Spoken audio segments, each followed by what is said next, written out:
Hey everybody, welcome back to History Student Reacts. Today we'll be watching all parts of Extra History's series on the Haitian Revolution. So this is my reaction to the entirety of their series. The Haitian Revolution, to me, is truly one of the most fascinating historical events, and I'm glad I get this chance to talk about it. Now, if you guys end up enjoying this one, I'd appreciate it if you'd leave a like, subscribe to my channel, and check out my Patreon, which is linked down below, and I'll give you access to exclusive content. Now, with all that out of the way, let's jump right into this reaction. Saint-Domingue, 1791. Only a year before, the man had been a warrior in the Congo. Captured by his enemies, he was sold into slavery, crammed into a festering ship's hold. More than 1 out of every 7 captives taken died before they ever saw western shores. But he's one of the lucky ones. He at last makes it to the plantation, where he will likely die. He learns this from one of the few enslaved men who speaks his language. They will be raising sugarcane, a dangerous and exhausting task, with a harvest season lasting from December to July. Half the new arrivals will die of disease before the year is out.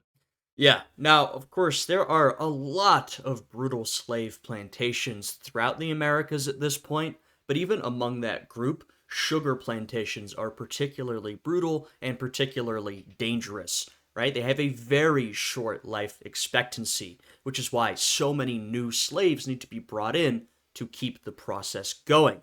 Now, what that means is that Saint-Domingue, right, the colony here, which will become Haiti, this is one of, if not the most brutal slave colonies of the region. Right, Saint-Domingue is known widely to be extraordinarily brutal, right? So we're talking about an already brutal and dangerous system, and the sugar plantation economy of Saint-Domingue is right at the extreme end of that brutality. And if they try to escape, they face punishments ranging from whipping to amputation. The men who harvest the cane have cuts all over their bodies. The women who process it are missing arms from the crushing machines or have massive burns from the boiling vats of sugar. Yeah, it was very common to see enslaved people missing limbs from the machinery that was used in sugar processing, right? So people were, injured either from being whipped or from the process. Many people were missing limbs, many people were badly burned, right? Like I said, this was an extremely brutal process. The death rates are so high, his guide says. Plantation owners don't bother providing food or clothing. They just buy more enslaved people when the current group is worked to death. But not for much longer, he says. It is good this new arrival is a warrior, Hmm. because they have use for warriors. There's going to be a revolution. Yep.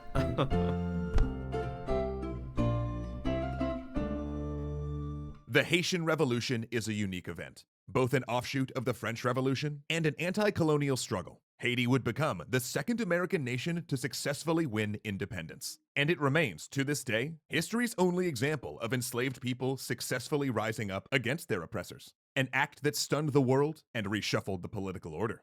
From inspiring movements in other colonies to forcing Napoleon to sell Louisiana to the United States, its effect would be profound.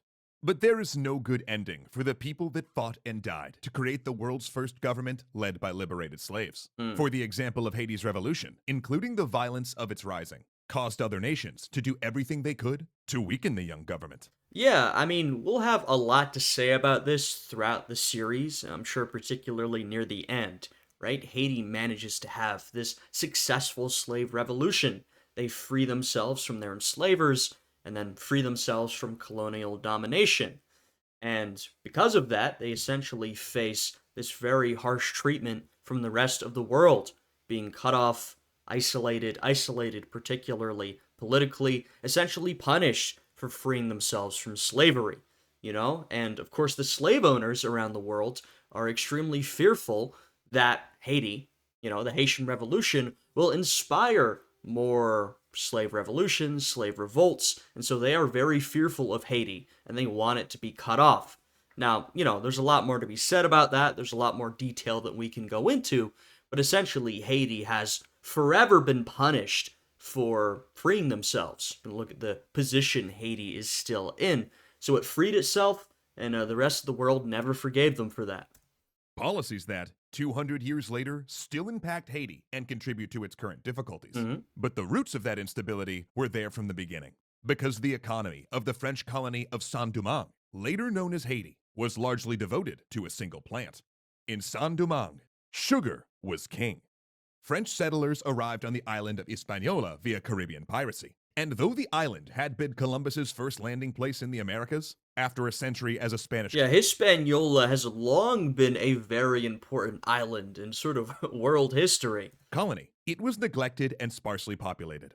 By 1625, French pirates had begun setting up agricultural settlements on the western side, importing large numbers of African slaves. By 1697, the division was official, Hmm. splitting Hispaniola into the French Saint-Domingue in the west and the Spanish Santo Domingo in the east. Right, or what we know today as Haiti, San Domingue, and the Dominican Republic, Santo Domingo.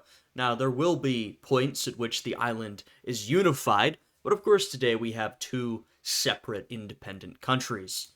And within 50 years, Saint-Domingue was a crucial part of the Atlantic trade. Because Saint-Domingue, as it turned out, was the ideal place to grow three products that Europe and its North American colonies couldn't get enough of. Mm-hmm. The first was indigo, a plant that produced a rich blue dye. Next was coffee, the beverage of choice during the Enlightenment. But mostly, it was sugar. Yeah, so indigo, coffee, and sugar. These three crops are extremely important and key to San Domingue's economy, also key to this trade between the Americas and Europe, but sugar is by far the most important, right? This is primarily a sugar producing colony. We've already talked about how brutal the harvesting and production of sugar is in particular. So Saint Domingue is particularly known as one of the more brutal of these colonies, though they're all pretty brutal and violent, but it's also known as one of the richest. Saint Domingue makes France an absolutely monumental amount of money. I mean, it's sort of hard to overstate it. They are making bank on their colony of Saint Domingue and is producing an immense amount of wealth for France because of this production of sugar. A substance Europeans couldn't get enough of, whether raw or converted to rum. And the tiny colony of Saint-Domingue produced about half of the coffee and sugar consumed in Europe. Yeah, It was by far the wealthiest colony in the Caribbean, if not the world, and the jewel there you go. of France's imperial crown. In fact, 1 in every 25 Frenchmen had a job supported by the Saint-Domingue trade. But there was trouble. So you can see here how important Saint Domingue is to the French economy in particular, and also to the global economy. The amount of sugar and coffee it's producing, the immense amount of money it's making France, and all the jobs in France that rely on Saint Domingue continuing to produce all that sugar and coffee. Right? In the 1700s, France has this developing sort of Atlantic-facing economy. A lot of these port cities pop up along the Atlantic, and they quickly become very populated and very wealthy due to trade with these French colonies in the Atlantic, right? Of course, this isn't just a process that's happening in France, it's much broader than that, but particularly in France, Saint-Domingue plays a big role in bringing in a lot of money and a lot of jobs. Underneath the surface of this economic powerhouse, because Saint-Domingue was a slave society, a place that didn't just have slavery, but was structured entirely around the bloody institution. And the different classes of people living in the colony all had different and overlapping grievances that would all explode once the burning fuse of revolution moved from America to France to the island itself. Yeah, so I think a point we'll be making multiple times in the lead up to the revolution is that Saint Domingue is really on the extreme end of a couple of spectrums, right? Brutality, wealth, in terms of the money that it's making for France. Also, that about 90% of the population of Saint Domingue is enslaved. That's an extremely high percentage of enslaved people, right? If you look at, say, the American colonies that would become the United States, some of these southern colonies that are the highest percentage enslaved, we're looking 40, 50, maybe 60% enslaved population, right? That's seen as a lot, right? When the enslaved population matches or outnumbers the free population in the United States. Here in Haiti and Saint Domingue, it's 90% of their population are enslaved people, right? So you can see just how much a mismatch that was, and why, even before the revolution happens, a lot of these white plantation owners are afraid of a revolt, because they are so badly outnumbered. And we talk about the different sort of classes of people here. And by the way, I'll point this out. I think I mentioned this before, but if you want a really great retelling of the Haitian Revolution and a lot of other revolutions for that matter, you should absolutely check out Mike Duncan's Revolution podcast. Really one of the best accessible popular history sources out there. He does a fantastic job going through a bunch of different revolutions, one of which is the Haitian Revolution. But on these different classes of people, we essentially have the vast majority of the population, which is an enslaved African population, and there's a lot of slaves being brought in every single year, right? Because it's so brutal and violent, so many of these enslaved people are dying that you constantly need to bring more people in, right? Life expectancy is very short once you arrive on the island. You've got a class of white plantation owners, right? Your wealthy whites, you call them big whites in the language of the time. You have a population of what you might call small whites, aka free white people who live on the island, and maybe they don't own a big plantation, but maybe they're a merchant, or they own one of the other businesses that keeps the island going, something like that. And then you have a population of what were called colored people, essentially free people of color who own their own property, and sometimes the more wealthy among them would actually own their own plantations and own enslaved people, right? So you can see here there is this sort of interesting dynamic. Now, there is obviously a big racial dynamic here where the enslaved population is all African, and you have this freed, people of color population who own slaves themselves, but the white people do not see them as equal, right? They still discriminate against this free population of people of color. And this will become a big issue leading up to the revolution. As I'm sure you can imagine, there's tension between the enslaved population and the free population, particularly their masters, the plantation owners, but there's also tension between the free whites and the free people of color, right? As the white people try and sort of squeeze them out of the economic pie, keep more and more of the money to themselves. There's a lot of complex dynamics here, but that's a sort of brief look at the social stratification of the colony of Saint-Domingue. So when the revolution exploded in Saint-Domingue, it was not a single revolt, but multiple different risings focused on different issues, Mm-hmm. as much a civil war as a popular uprising. Now, this gets really complicated and nuanced fast. Yeah. But to understand what's going to happen, we have to give you a rundown of how society on Saint-Domingue stood in the 1780s, Nope. right as revolution was starting to brew in Paris. They're probably going to cover what I just did. So, we're going to look at three parts of Saint-Domingue's population: the whites, the free people of color, and the enslaved. Right, so I sort of just went over this. Like I said, that there's more complexity here, right? You've got your sort of wealthy whites versus your, I don't know, working class whites, middling whites. There's, different dynamics within each of these classes, but you have your white population, your free people of color, and your enslaved population. The white plantation owners, known as the Big Yep, Whites, Big Whites. lived in huge estates. The city of Le Cap in the colony's north looked a little like Paris, with street grids and a massive theater. Their sons and daughters dressed in the most current fashions and read newspapers brought daily from Paris. In fact, many of these Big Whites didn't even live in Saint-Domingue, preferring rather to hold court in huge estates in France, while others managed their land and finances. Yeah, I mean, these are extremely wealthy people, right? We've talked about the amount of wealth that was being produced by sugar production and coffee, but, primarily sugar. So these were extremely wealthy plantation owners.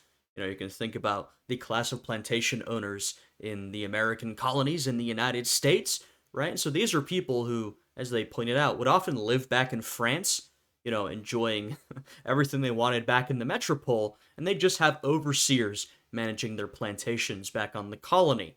And oftentimes, the greatest resentment would be from the enslaved population towards those overseers who are managing plantations in the absence of the wealthy owners.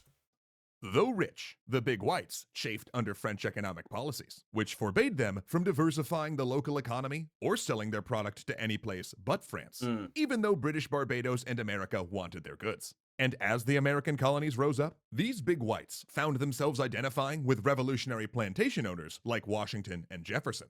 Yeah, so you've got some interesting dynamics here, where they're still sort of within this system that France has set up, and they're thinking, well, we've seen these American revolutionaries stand up.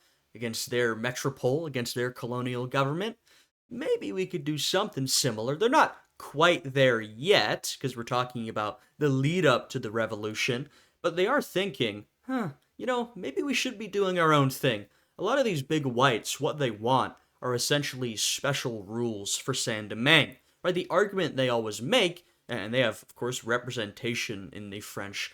Well, we're talking post revolution in the legislature. We're not quite at the revolution, but these are wealthy people, right? They have influence back in France. And so the argument they always make is that, well, Saint Domingue, it's so different from France, from metropolitan France. And so we should have rules of our own. We should be able to more govern our own affairs, right? That's the argument they're making, and they sort of become more and more radicalized.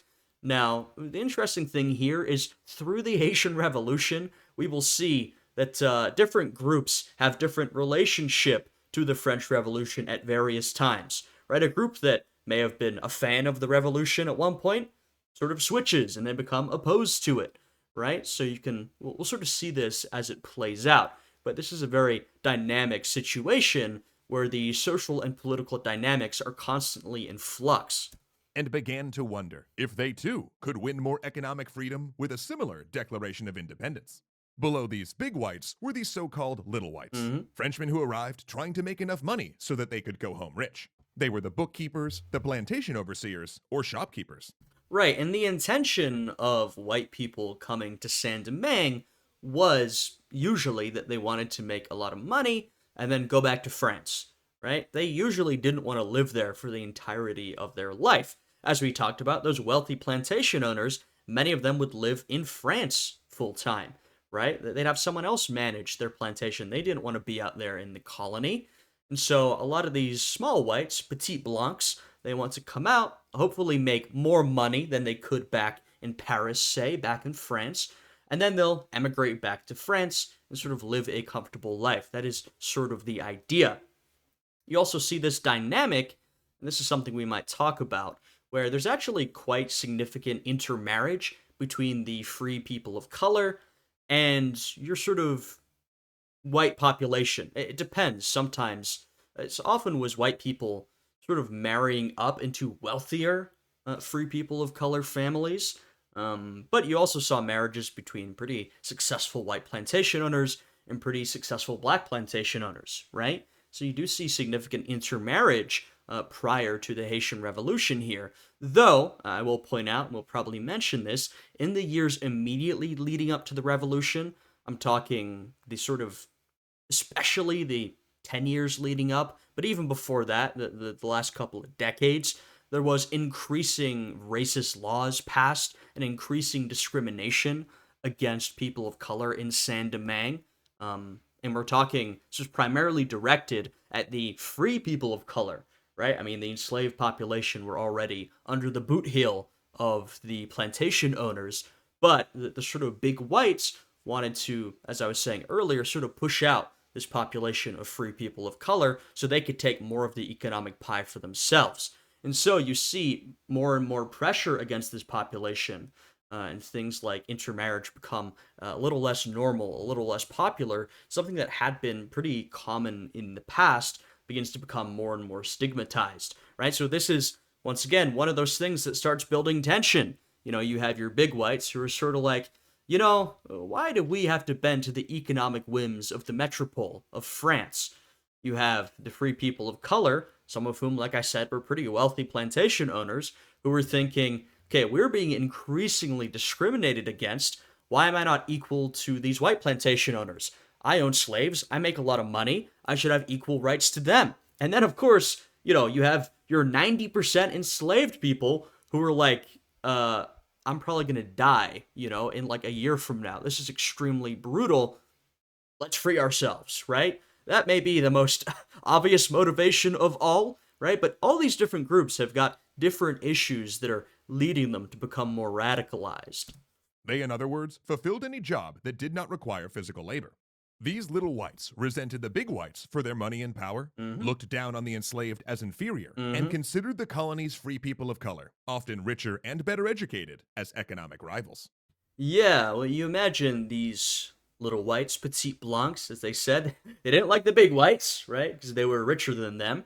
They looked down on the enslaved population, and they were quite resentful towards the free people of color, right? You have this, say sort of middle class or poor white person who sees, this black plantation owner, this free person of color who's quite wealthy, and this little white feels like, well, I'm superior to him by the color of my skin, and he's very resentful that this other person could be wealthier than him, or even this sort of idea that he could have a better social standing, which is why the laws grow increasingly racist in the years leading up to the revolution, because white people, they do not want to be, sort of below socially anybody who's black, even if they are wealthier than them, right?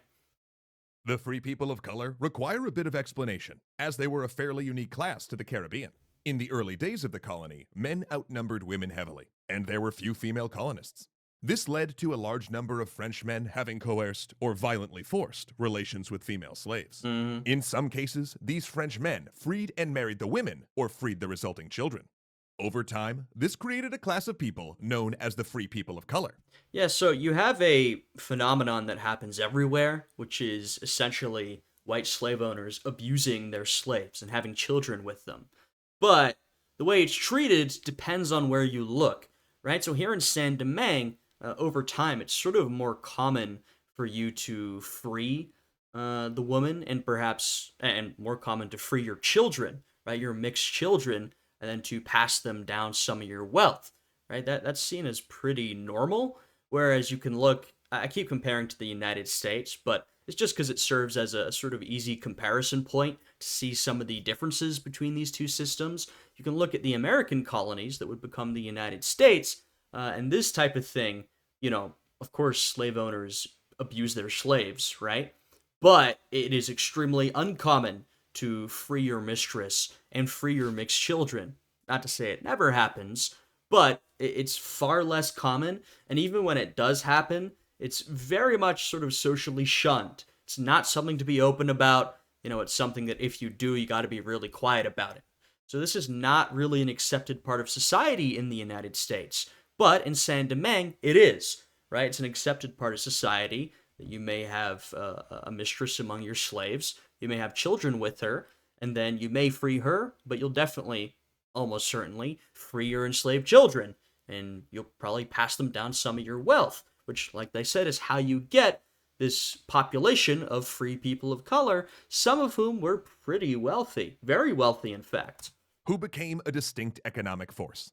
You see, under the laws of France, the free people of color were not equal. They couldn't vote, for instance, but they could hold land and inherit property. And unlike the little whites, who were always taking their earnings back to France, the free people of color stayed put and built multi-generational fortunes. As a result, many prospered, often coming to own plantations with their own enslaved workforce. Yep. Indeed, new arrivals to the colony from France often crossed the color line to marry into this group due to their wealth and Exactly, right? So you've got these sort of a middling Frenchmen coming to Saint Domingue, and they're essentially marrying up into these wealthy black families, right? You may be a middle class white person, you can marry into this plantation owning family. That's a lot of money for you. Now, of course, like I said, they're sort of growing increasingly racist as the years go on. So this gets sort of less and less normal, but for a while, this is not a particularly abnormal type of thing. And in terms of the sort of free people of color and the enslaved population, there is oftentimes this association, which has truth to it, which is, as we saw, a lot of the free people of color tended to be mixed, right? So what we might call light-skinned, and the enslaved people tended to not be mixed, right? So we're talking about darker Africans, right? So there was often this difference in skin color sort of visually. Now, that's not necessarily always the case, right? As we know, people can sort of look differently. People who are siblings who have the same parents can have sort of different shades, even if they share genetics very strongly. So, the association, I wouldn't take it too far, but this was an association at this time. The sort of wealthy free people of color tended to be mixed, right? That was something that was generally true, tended to be lighter skinned, and was sort of this split that will persist among the black population of Saint Domingue even after freedom for the slaves. I'm sure you could imagine there is a little bit of remaining resentment between this sort of enslaved population who, after the revolution, looks at some of these light skinned black people and they say, hey, you were a slave owner. You like owned me. And of course, some people are like, well, we're all unified now. So, this is something to keep an eye on because it does remain a bit of an issue even after the revolution. Local connections. Like the big whites, they dressed in French fashion, or at least they did, until a series of racist Yep. apartheid laws, championed by the little whites and sweeping in after an aborted 1758 slave revolt, came into force. So that's exactly what I was talking about, right? Now, the free people of color are never equal to the white population. Never. But things start to get a lot worse in those few decades leading up to the revolution, right? And as you said, this is particularly pushed by a lot of those small whites, a lot of your middling whites who have a lot of resentment towards these free people of color. They essentially want to put them back in their place. That's how they see it. They can't believe that they see these free people of color who are wealthy, who are dressed nice, who are going to the theater, doing all these things. They don't want that to happen. And so, the free people of color find themselves increasingly restricted in what they're able to do in those years leading up to the revolution. These new laws barred them from public office, disallowed wearing European style clothes, and restricted where they could live. Official documents had to indicate that they were colored, since many of these people of color might only have one black grandparent and could easily pass for white. Right, right. So I was just talking about skin color there a moment ago, right? So, I was sort of making the point that oftentimes these free people of color, especially given that they came from these mixed relationships, and then oftentimes they would marry to sort of middling whites who wanted to marry up. They could be, not only light skinned, but very light skinned, as in sometimes passing for white light skinned, which was seen as a threat to a lot of these middling whites who were like, I don't like the sound of that. No, you gotta tell me, okay? You gotta tell me if you're a person of color. And bizarre charts tracked blood quantum to figure out exactly how black someone was. Yeah, and this is the kind of thing you see in a lot of these American colonies at this time throughout the Americas. You have the sort of Spanish casta system where, and like this was true in different forms for the British, French, etc. colonies, where you're essentially tracking, all right, so let's look at your ancestry. Okay, you've got, one black great great great grandparent, one indigenous, a white, this percentage, it's all this very complicated stuff that doesn't really mean anything, but this is often how social standing was quantified, right? It's a caste system, right? That's the idea. With a fairer system still within living memory, the free people of color would see the French Revolution as an opportunity to gain legal equality as citizens.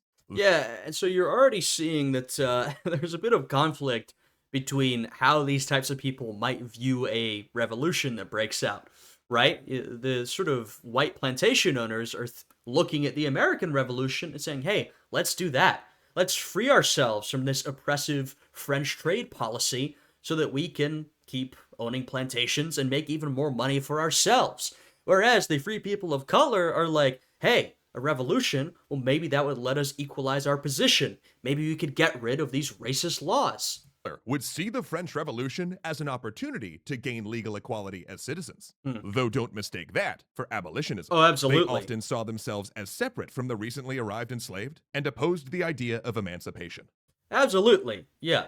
Remember, many of these free people of color were slave owners, right? They did not want to free the enslaved people. I mean, there's some exceptions, but mostly they did not, right? They did not feel any sort of solidarity with the enslaved people that they owned, right? So for them, they're sort of saying, look, we want racial equality, but we don't want like social equality. No, we still want this class of enslaved people who we can force to do all the work for us and who we can make a lot of money off of.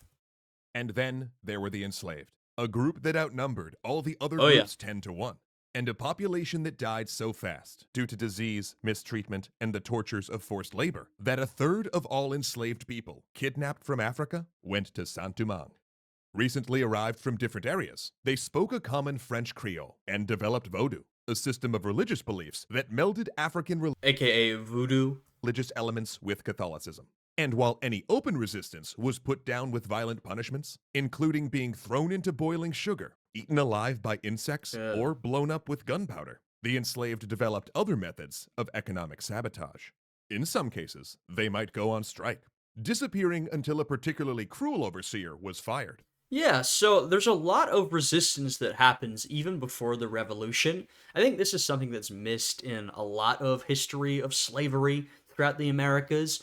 Is well, first of all, there were a lot of revolts, right? There's a lot of slave revolts throughout the Americas. I mean, that's a very broad statement, but there were a ton. You may not necessarily know about them, but there were. And even disregarding that, there was a lot of more sort of daily resistance, right? There were a lot of ways that enslaved people could try and resist the situation they were in. One way they're putting out here is marronage, aka running away, right? You commit marronage, you run away, you become a maroon. So we have these maroon communities of runaway slaves. Now, there were two forms of marronage. There was, you might notice this theme with a lot of French stuff at this time. There's petite and grand, small and big. So there's petite marronage, which essentially was when you would run away until a particular condition was met. So as they're pointing out here, you might refuse to work or run away until a particularly brutal overseer was fired, and then you'd come back. Then there was grand marronage, which is when you ran away for good, right? And that's why you see the formation of maroon communities in these sort of mountains of Hispaniola, runaway slaves who fled their plantations and subsisted on their own, right? So this is one of the ways you can resist, but there were many different ways, even short of a straight-up revolt or revolution. And groups of escaped slaves, known as Maroons, lived in the mountains, raiding plantations for supplies and carrying out guerrilla warfare. But there were also more everyday forms of resistance: slow work, faking illness, or pretending not to understand tasks. Tactics that proved so effective that the colony's white population were thoroughly convinced that the enslaved were stupid and lazy. Yeah, well, this is a stereotype that developed about the enslaved population, and a stereotype that racists have kept going that these enslaved African populations, they're stupid and lazy. And a big part of that stereotype comes from the fact that the enslaved people would, of course, work as slowly as possible, would feign sickness, would pretend not to understand what they were being told, which makes a lot of sense. You know, you can imagine you're an enslaved person. You know, you don't want to keep things running smoothly. You want to try and resist as much as possible, work as slowly as possible. Anything you can do on a daily basis, usually anything you can do short of actually being punished. But as we've seen, there were bigger forms of resistance that you, of course, risked very serious punishment for that people would still do, right? So people were, enslaved people, they were not like, oh yeah, we want to keep this plantation running smoothly and quickly. No, they wanted to run it as slowly as possible, and that's essentially what they did. An attitude that caused them to fatally underestimate the threat when the revolution came, Right. and the battered enslaved turned their machetes to a different use. No, that's exactly right. Well, I don't want to get too much into this because we'll see this when the revolution breaks out. But among the white population, they're extremely afraid of a slave revolution, but they don't really believe that the slaves could actually overthrow the order on Saint-Domingue. And even when it kicks off, a lot of these white plantation owners are sort of like, there's no, what, you're telling me they're staging a coordinated armed uprising? There's no way. They literally cannot believe it. That's because they have this stereotype about the enslaved people, and they underestimate them, right? They do not realize, they don't see that these enslaved people have been planning behind the scenes, having meetings, coordinating in secret, and they are planning this big, like I said, coordinated uprising. They don't see it coming. Because while there were divisions in class, even among the enslaved, they did have a unifying cause. They wanted freedom and to put the plantations to the torch. Oh yeah. Alrighty. Paris, August 26th, 1789. The Revolutionary National Assembly in France takes the vote. At issue is a new document, drafted by Marquis de Lafayette in consultation with his friend Thomas Jefferson. But in truth, many statesmen have given input to this Declaration of the Rights of Man and the Citizen. It borrows from the Magna Carta, the American Declaration of Independence, and both the English and American Bill of Rights. Yeah, the Declaration of the Rights of Man and the Citizen is the foundational document of the French Revolution. This profoundly important document that really lays out some of the founding values of this movement. As they mentioned, Thomas Jefferson played a big role in putting this together, which, was sort of beyond his authority. He was in Paris as the American minister to France. You're not really supposed to get involved in revolutionary politics in that role, but Jefferson really couldn't help himself. And so, because of his involvement, you do see a lot of influence from the Declaration of Independence in the Declaration of the Rights of Man, but also these very important historical documents that you can see arrayed here. It begins. Article 1. Men are born and remain free and in equal rights. Social distinctions can be founded only on the common good. You can see how this might conflict with the slave society we talked about last episode, this deeply unequal society in Saint-Domingue where 90% of the population was enslaved. And even among that 10%, there were still distinctions based on race, right? So this is clearly in contrast to this article laid out here. Though they do not know it, these words will light a fuse that will burn all the way across the Atlantic and blow the slave society of Saint-Domingue to smithereens.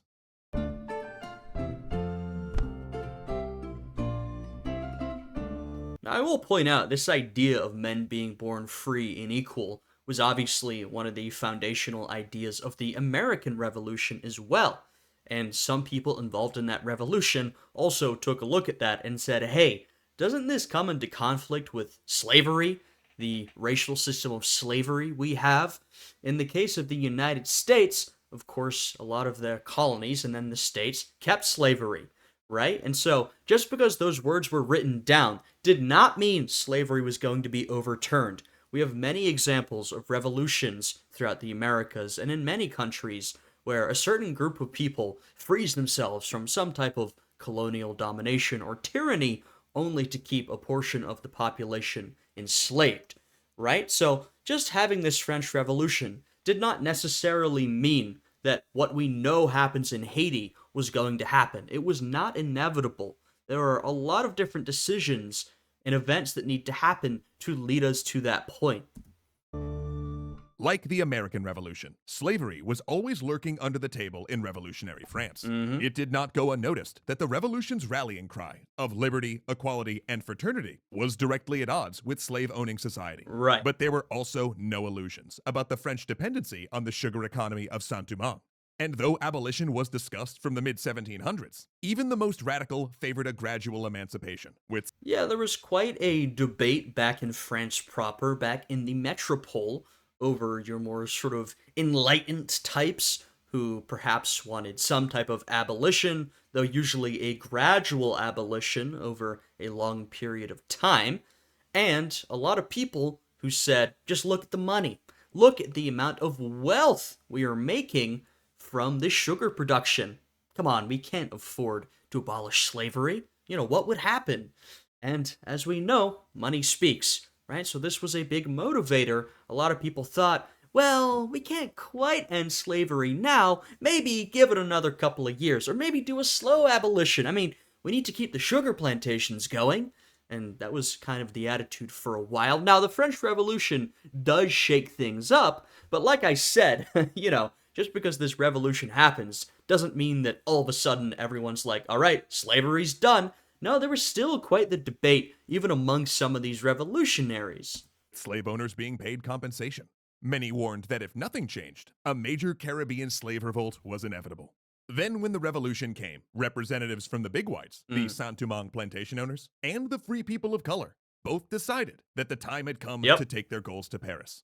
The big whites. So, the French Revolution is this major, major political event. It is a time when everyone, no matter what their group is, well, maybe not no matter what their group is, I guess if you're sort of a wealthy aristocrat, you don't feel like you could achieve much, but most people in society feel like, all right, now's our moment. We can get involved, we can make some changes, right? You see things like a lot of women at this time try to advocate for their own rights. Now, not a whole lot of progress is made. There is some initially, but especially by the time Napoleon comes around, a lot of that is sort of put back down, right? But a lot of social groups sort of see this revolution, and in this revolution, they see an opportunity for social advancement or an opportunity to sort of raise their group to earn some sort of equality, right? That's what everyone's looking for.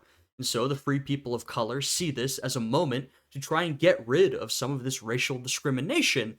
And the big whites of Saint-Domingue see this as a moment to truly cement their base of power and to sort of separate themselves from metropolitan France, to remove some of the rules which they thought were unfair on their sort of production and trade. Pushed for the colonies to have seats in the newly created National Assembly, so they could argue for more autonomy in the colony's affairs, and for the freedom to trade with the British Caribbean and the United States. Exactly. And the free people of color, for their part, were well ahead of them. For years, representatives from Saint-Domingue had been petitioning the government to grant the free people of color full rights, and they too saw the revolution as an opportunity to further that goal. Originally, they had tried to get... I'm sure you can imagine you have these groups, right? These big whites and these free people of color. And keep in mind, of course, among the white and the free people of color populations, you had social stratification. But those who were going to represent their groups in Paris, these are the rich ones, right? So these are the big whites, the plantation owners. And these are the black plantation owners, right? The free people of color who had a lot of money, owned plantations, owned slaves. And so these are the wealthy among their respective groups. They're going to Paris, and both of these people want representation. But as it turns out, the big whites are sort of like, well, we don't want you to have representation. No, we want representation for the white residents of Saint-Domingue, white property owning residents. We don't want you guys to have representation. We want to do our own thing on our own terms. The big whites on their side, arguing that as fellow slaveholders, the two groups had interests in common. So give the free people of color rights, especially voting rights, and then the two groups together could form a political bloc to defend slavery. The big whites, though, weren't having it. They opposed any reform to the colony's racial caste system. So instead... Right, so there's sort of a racial element and also an economic element. These black slave owners are coming and saying, hey, we may not be the same skin color, but we've got a lot in common. We're both slave owners. Come on, we've got our interests are in common here. Whereas the big whites, the white slave owners, are saying, no, that's not going to happen. We may both be slave owners, but these whites feel that they are naturally superior to these free people of color. Now, we talked about this last time, how these free people of color did not feel any solidarity, in the most part, between themselves and the slaves that they owned. Even though they were both black, they felt no shared solidarity. But the whites saw it a little differently, right? These big whites looked at the enslaved people and the free people of color, and they were worried that having these wealthy free people of color would give the slaves the idea that, perhaps one day they could escape the position they were in. Perhaps one day they could move their way throughout society. They didn't like that, right? For these big whites, they wanted to cement their position in society, not just through economic means, but also through racial means, right? They wanted to be cemented right at the top and have that unquestioned superiority, right? So there's sort of a breakdown here. These two groups, though they have some shared interests economically, the big whites at least do not think those shared interests are enough to actually collaborate. Weren't having it. They opposed any reform to the colony's racial caste system. So instead, the free people of color made an alliance with an abolitionist society called the Friends of the Blacks. And they argued that granting full rights to free people of color would be a major step on the road to gradual abolition. And here's where I'd like to pause for just a second, because this is the last time in this series where things will be relatively simple. Yeah, all of that stuff before was the simple part. Right after this point, both Saint-Domingue and France are going to use a technical historical term, go nuts. Everyone is going to ally with everyone else, and then change sides 15 minutes later. Legislatures are going to vote for reforms, dispatch messengers, dissolve, reform, and then reverse those reforms before the initial messengers even arrive. Yeah, so I mentioned this last time, but this is a deeply dynamic revolution. I mean, we've done plenty of French Revolution content on this channel. We all know how complicated that is. The same thing stands for the Haitian Revolution. It's very dynamic. People are constantly changing sides, switching alliances. There's really only so much you can cover in a series like this, 6 parts, each part about 10 minutes. There is so much to go into detail here. So I think it's a fascinating topic, but obviously we're going to be brushing over a lot of the events as we go through this series. Revolutionary politics, in other words, is about to resemble a bag full of cats on espresso. Hmm. In fact, to even fit all of it into this series, we're going to have to gloss over the specifics of French revolutionary politics. Yeah. Who's in, who's out, who's making policy, unless it has direct impact on Saint-Domingue. And we're also going to have to focus on important trends rather than the specifics of who's allied with whom. And here's our first big trend. White colonials utterly refusing to implement moderate reforms. Yeah. Both the big and small whites were so committed not just to the structure, but the principle of their racist status quo, that even a proposal like rights for free people of color, which affected roughly 5% of colonial society and essentially had no impact on them, was unacceptable. Yeah, so this population of white plantation owners are just extremely stubborn. They're unable to accept even the slightest reforms which may have sort of prevented larger revolts or revolution down the line, but they're not willing to accept it. Now, the situation we have here, they mentioned the Society of the Friends of the Blacks, right? This is an abolition society in Paris. Now, there's a competing society called the Massac Club. This is a pro-slavery society, right? So you have these two groups that have been set up by anti-slavery advocates, sort of a combination of a lot of these white abolitionists and also some free people of color from Saint-Domingue. And then the Massac Club is primarily these wealthy white slave owners, right? These plantation owners who have, many of them own property in Saint-Domingue, but they live full-time in Paris, right? So these clubs are operating in Paris, in France, right? And they're sort of both trying to influence the course of revolutionary events. Now, the Society of the Friends of the Blacks, you've got some pretty big names associated. Brissot, Condorcet, a lot of the members of the Girondin faction, right? If you don't know what that is, the Girondins were sort of the more moderate faction of the Jacobin, right? And the Jacobins were sort of the radicals, right? So you're talking about the more moderate faction of the radicals. Now, this all sort of changes as the revolution goes on, but that's essentially who we're talking about here. Now, it's worth pointing out some people in particular, people like Vincent Auger and Julien Raymond, right? So these are free people of color from Saint-Domingue, and they have very wealthy backgrounds, right? Plantation owners, especially Julien Raymond, is an extremely wealthy free person of color, right? So they own a lot of enslaved people, they own these plantations, right? So when we're talking about these free people of color coming to Paris, in order to sort of negotiate their position, try to earn more rights, not for the enslaved people, but for the free people of color. We're talking initially about people like Julien Raymond and Vincent Auger, and they're going to play a big role, especially Auger, in the revolution kicking off. But that's what we're talking about here. We're talking about this 10% of the population, which is the free population of Saint-Domingue. We're talking about politics within that group. We haven't even really touched on the 90% of the population, which is the enslaved people. The second big trend to remember is the ideological flexibility of the free people of color, their ability to court different power blocks, and their sense that they had little in common with the enslaved. Right. Both these dynamics are going to come up again and again. The Declaration of the Rights of Man was almost perfectly calculated to tear Saint-Domingue apart. Depending on how you read it, it could be used to either argue full rights for the people of color as well as the abolition of slavery, or you could claim, as the white colonials did, that it didn't mention slavery at all.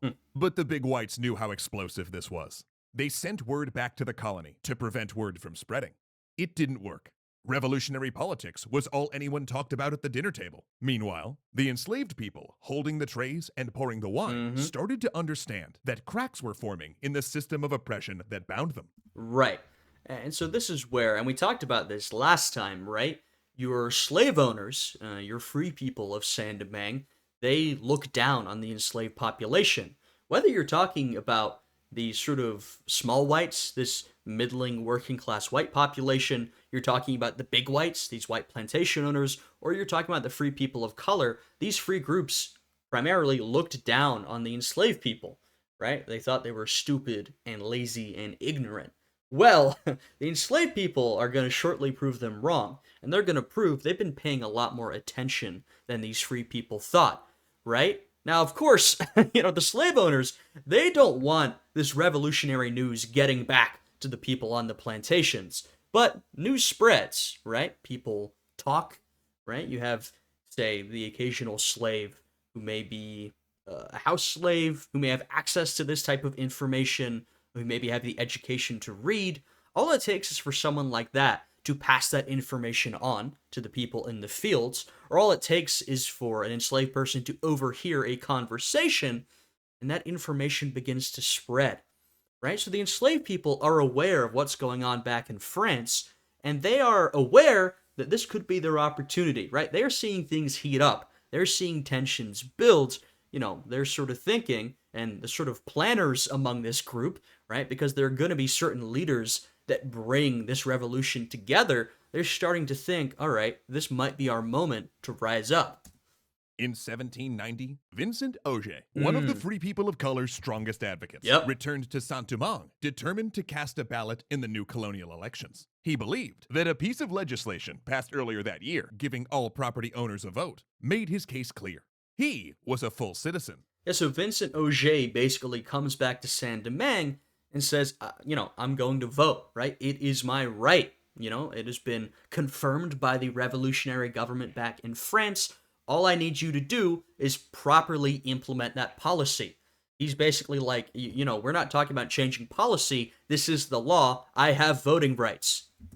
When the governor refused, Auger sourced arms and staged an uprising. Mm-hmm. Now, the free people of color had long been the backbone of the colonial militia, an arduous and expensive duty many whites avoided. Some had even fought in the American Revolution. So drawing on this experience, Auger's force initially... And there was, and we'll see this, now this changes in form, but there was at times a certain degree of loyalty from that free population of color towards the metropolitan French government, merely because they felt the French government was the best protection against these racist laws implemented by these white planters, right? Because as we've seen, the biggest request of these white slave owners, what they wanted the most, was not necessarily full independence, but they wanted an autonomous Saint-Domingue. Their big argument was that Saint-Domingue is different from the rest of France, and it should have special laws. Now, what they really wanted is they wanted to be able to trade with their neighbors. They wanted to have exceptions from certain French rules and trade laws and things like that. They wanted to be able to govern their own affairs. Now, the free people of color understood if this white planter population got that, they would implement even more discriminatory laws against them. And so, in response to that, oftentimes, the free people of color would try and sort of cozy up to the French government, the metropolitan government, right? They felt that was their only protection against these white planters. And so that, in part, sort of explains that high degree of service in the colonial militia among this population. routed the local militias. But their success was short-lived. He only had 300 men, and a counterattack by regular troops sent him fleeing across the border into Spanish Santo Domingo. He was extradited, tried, and broken on the wheel. Yeah. But Auger's example... Broken on the wheel, by the way. So he's not, I know we're not into the guillotine era of the French Revolution yet, but he isn't shot, he isn't hanged, he's broken on the wheel, right? Essentially bludgeoned to death. This is an extremely brutal, sort of medieval form of torture, and this was very controversial, right? I'm sure you could imagine. One of the things that was true about sort of these slave societies, and this is beyond Saint-Domingue, right? They're producing all of these cash crops like sugar, coffee, tobacco, cotton, right? And these are getting sent back to Europe, and they are a big part of the economy, a big part of the way of life. Now, what is true is that a lot of people, much as today, you might not think that much about where you get your goods from, right? Most of the clothes we wear are made in sweatshops, all that sort of thing. You don't think about it. It's sort of the same thing where people back in Europe often didn't think about, well, where did this sugar come from? Where did this coffee come from? Right now, some people did, and they tended to be abolitionists, right? And you saw the occasional, say, boycott of sugar because it was made in these slave societies. But there is this sort of separation in terms of a lot of the people who are consuming these goods, they don't have to see the very brutal processes that got the goods to Europe, right? And that sort of eases the tension a little bit for them. But when something like this happens, this is a real shock to the system. Vincent Auger is literally broken on the wheel. When this news makes its way back to Europe, this is extremely controversial. The people back in France, even if they aren't the biggest fan of abolition or they don't really care about it or, rights for people of color, they say, oh my God, this is horrific. This is brutal to them, right? So this is, the sort of white plantation class. They do this to make an example out of Auger, but it doesn't paint them in a good light back in Europe.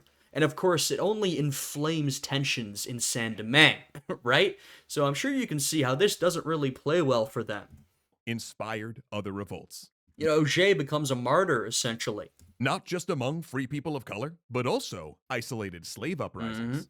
The big whites refused to compromise, even though the rebels were not even demanding full emancipation. They wanted their leaders freed, an extra day off per week, and the abolition of whipping. Right. Meanwhile, in France, Auger's death provided the Friends of the Blacks with new ammunition in the National Assembly.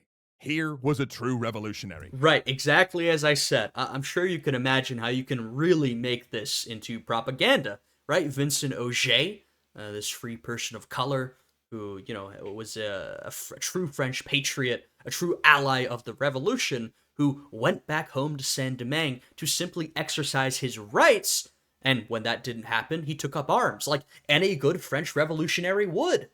And what happened to him? He was violently and brutally executed, right? This, like I said, it plays very well for the Society of the Friends of the Blacks, does not play very well for the planters back in Saint-Domingue.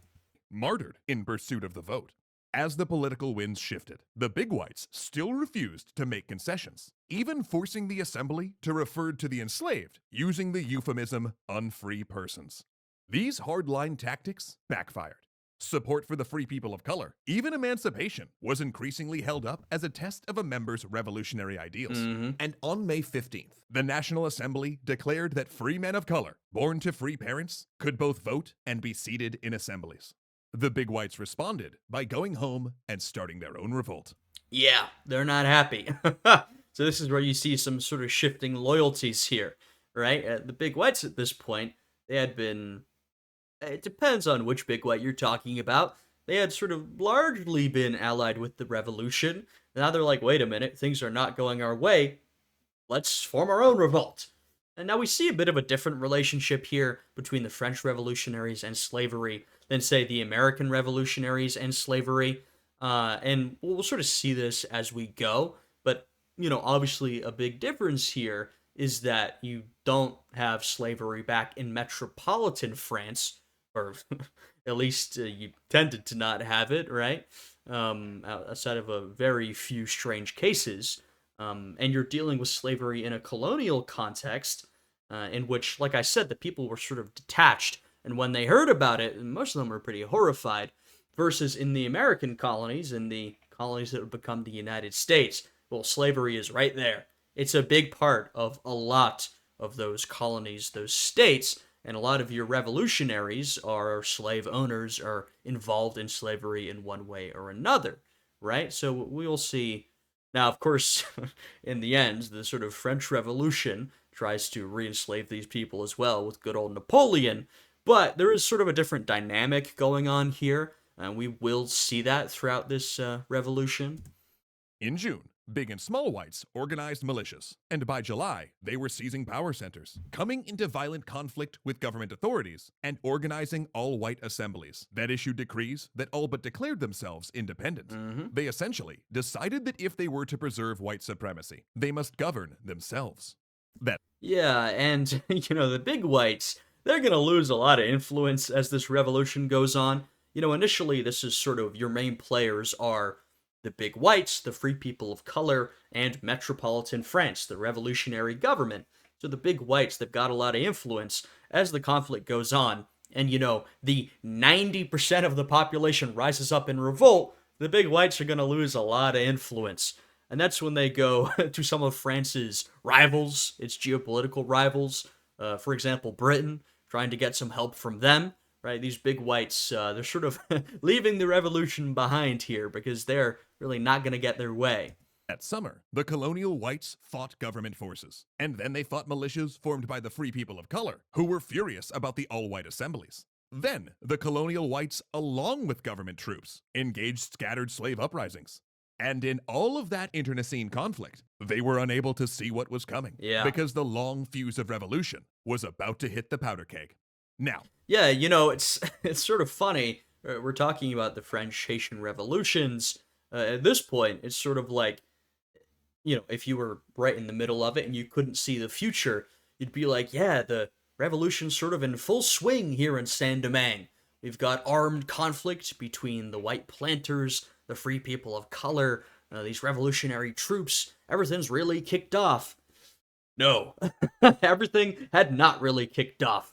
The real, like they said, we're still in the long fuse of the Haitian Revolution. The tension is still building. It has not truly exploded because even though for years now people have been warning, hey, if this slave society keeps up, this extremely brutal system where we keep having to replace people, there's gonna be some sort of major revolt. Even though people have been warning about that, the slave owners, they were scared of it, but they didn't truly believe it. They never truly saw an organized, coordinated slave revolution coming, right? I think in large part because, like we said, they had this stereotype about the enslaved people that they were lazy and stupid. They thought that they couldn't manage to do it, right? So they did not see this coming. This explosion was this fuse was right in front of their face, and they just couldn't predict it, and it really blows up in their face, right? one issue with studying the Haitian Revolution is that the enslaved, the faction that would eventually win, were largely illiterate and left few records. So, piecing together the specifics of the uprising, particularly its clandestine origins, takes a bit of detective work. True. What we do know is there had to have been months, if not years, of preparation. Likely those enslaved. Yeah, I mean, this is a large-scale coordinated operation across the colony. I don't want to understate that. So, like I said, there's some serious planning that goes into this that these enslaved people managed to keep sort of behind the scenes. In houses, largely born in the colony and French speaking, overheard conversations about the revolution Yep. and carried the news to others. Exactly. Enslaved drivers and overseers, those with leadership roles, started organizing squads. Right, and this is also worth pointing out. There's always some sort of stratification. Even among the slave population, there was social stratification, right? So, among this slave population, you had people at the top, right? These drivers and overseers. One, Toussaint Louverture, before he got his independence, was part of that group, right? He's someone we'll talk a lot about later in this series. And so, these are people who had positions of authority, even as slaves. And so, they're the ones who started to sort of lead this revolution early on, right? The leadership class of the revolution tended to be made up of these enslaved people who came from these sort of positions of authority within, the plantation. In fact, the predominance of carriage drivers in revolutionary leadership suggests that they performed a major communication and intelligence role, passing messages between plantations. Then, the night came. August 14th, 1791. Duddy Bookman, Vodou priest, carriage driver, and rebel leader, holds a meeting at night on an open plain. Fires burn bright. It's a very sort of iconic moment in the Haitian Revolution. A tropical storm rages in the distance. A good omen. Religious ceremonies like this are permitted on most plantations and considered a healthy release valve, keeping insurrection at bay. Ironically, however, this summer, the enslaved have done the exact opposite, using the unsupervised gatherings to plan an uprising. And Vodou is the perfect medium of exchange, containing elements of various West African religions. It's one of the few cultural overlaps that the enslaved have, no matter where they were captured. But this meeting is an emergency. A cell has triggered the uprising. I mean, this is essentially a Creole religion that has come together, and by Creole, I mean sort of native to or created in the Americas, right? A combination of a lot of different West African, in particular, but African religious practices with some sort of Catholicism sprinkled in there, even maybe some other stuff, right? It all comes together into this one unique Creole practice of voodoo. Captured. But this meeting is an emergency. A cell has triggered the uprising early, and upon capture, confessed everything. The plantation owners, thankfully, had not believed that the enslaved could organize on the Right. level their captives described. There's exactly that, right? So, like a lot of revolutions, they sort of there's this point when they sort of feel forced into action where it's like, oh, we might be revealed, but once again, these plantation owners and overseers, they just can't believe it. They say, no, there's no way, these slaves did that degree of organization and coordination. It's not gonna happen. But it's literally happening right in front of them.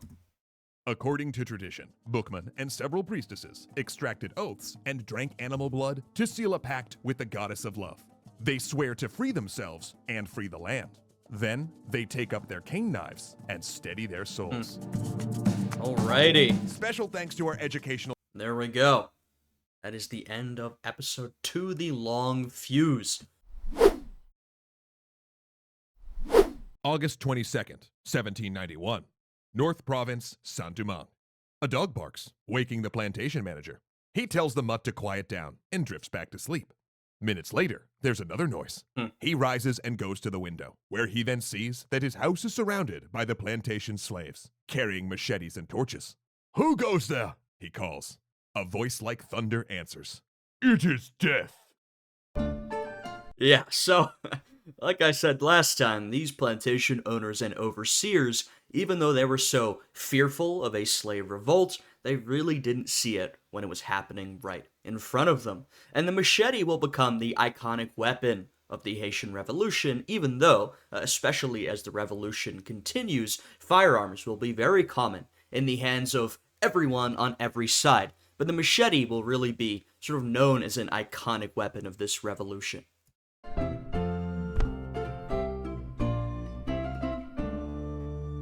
Across the north, the cane fields burned so fierce that the smoke could be seen in Le Cap. The revolt had come with such precise timing and explosive force that it stunned the plantation owners and the French authorities. Indeed, it was so well planned that most of the various factions in Saint-Domingue thought that the enslaved couldn't possibly be the ringleaders. Yep, that's exactly right. They thought, well, someone else must have organized this revolution. It couldn't have possibly been the enslaved people, right? And how wrong they were. And when initial reports start to get back to France itself, there's a similar reaction, which is initially disbelief. People say, well, this can't possibly be happening. And then as more news keeps coming in, they say, okay, well, I guess it is happening, but the slaves couldn't have organized this, right? Once again, they were very wrong. We saw in the last episode how there was a network of enslaved people throughout the colony who were planning over a pretty long period of time and were ready for this large-scale organized revolt. And they openly accused each other. White militias attacked and killed several free people of color, who they accused of masterminding the rebellion as revenge for the death of Auger. Right, and we saw the brutal execution of Vincent Auger last time, and that certainly was an inflaming event at this point. However, we also saw that a lot of these free people of color, especially the plantation owners, saw nothing in common between them and their slaves. They felt no solidarity, even though they were the same skin color. They didn't see it that way. Whereas the white planters, they felt they were pretty much the same, right? They looked at the free people of color, and they looked at the slaves, and they thought, oh, you must have some sort of scheme going on, right? So that's what they believed, but once again, it wasn't true, right? It was the enslaved people themselves who organized this. Plantation owners besieged the royal governor with requests for protection and ultimately accused him of intentionally letting the rebellion continue. The free people of color often said that it was actually the big whites who'd whipped up the rising as a way to take control of the colony. The irony, of course, was that all of these groups were pro-slavery. And if they had set their differences aside, they may have successfully repressed the uprising. Right, so you've essentially got 90% of the population. I'm going to keep saying that because it's worth remembering. 90% of the population, the enslaved people, coordinate among themselves and rise up in revolts. And the other 10% of the population are all finger pointing at each other, right? These people are almost all pro slavery, and they're all saying, no, it was you who organized this revolt. No, it was you. It was you. You incited them. But, what they fail to see is that, no, this is the enslaved people themselves organizing and rising up, right? Seizing the moment. As we talked about last time, they're not ignorant to what's happening, right? Though the plantation owners try to restrict news from reaching these slaves, it doesn't work, right? Through whispers and communicated information and secret meetings, the news reaches the enslaved people of Saint Domingue. They know something big is going on, and they know this is their opportunity, and they've really seized that opportunity here. But instead, the plantations burned. Rebel militias moved from plantation to plantation, liberating the enslaved and burning every physical representation of their oppression: cane fields, coffee plants, mills, and refineries. This also meant violence against the people who had oppressed them, and there were a number of overseers and plantation owners killed in retribution for centuries of oppression. Yeah. Gangs of women found the plantation overseers who had coerced or assaulted them, beating their tormentors unconscious. But this rebellion was not indiscriminate. Most often, the rebels attacking a plantation had worked there, and it was common for men or women to step in and save an overseer thought to be a fair man, or to smuggle out women and children.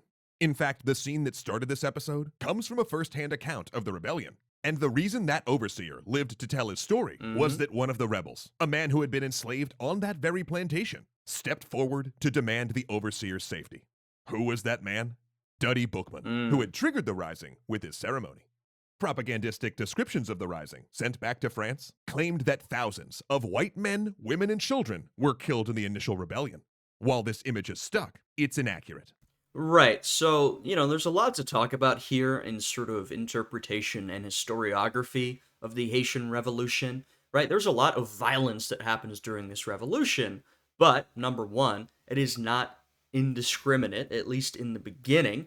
And two, there's sort of this escalating cycle of violence, right? So the way this is often framed in the sort of propaganda at the time, and frankly, in a lot of writing to this day, is that the slaves rise up and they instantly massacre every white person they see. But this just isn't the case. As we saw, a lot of people were led to safety. The slaughter was not indiscriminate. As the revolution goes on, there is increasing violence. There's an escalation, right? As both sides keep committing these more and more brutal, violent acts, right? And so the violence does become more discriminate as the revolution continues, but it's largely in this sort of tit-for-tat escalation as the violence keeps increasing.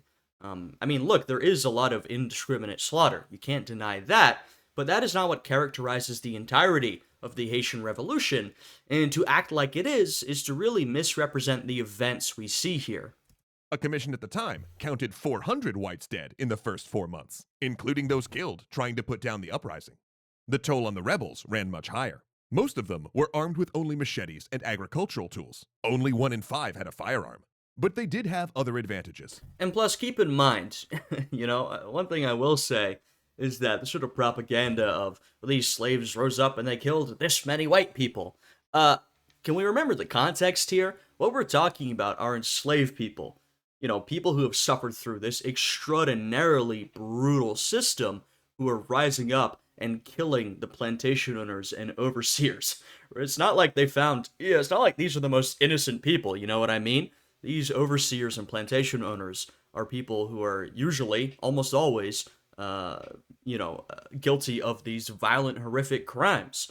And so, when the enslaved people rise up, there's a violent backlash against these people who have abused them for so many years, right? So, just remember to put this in context.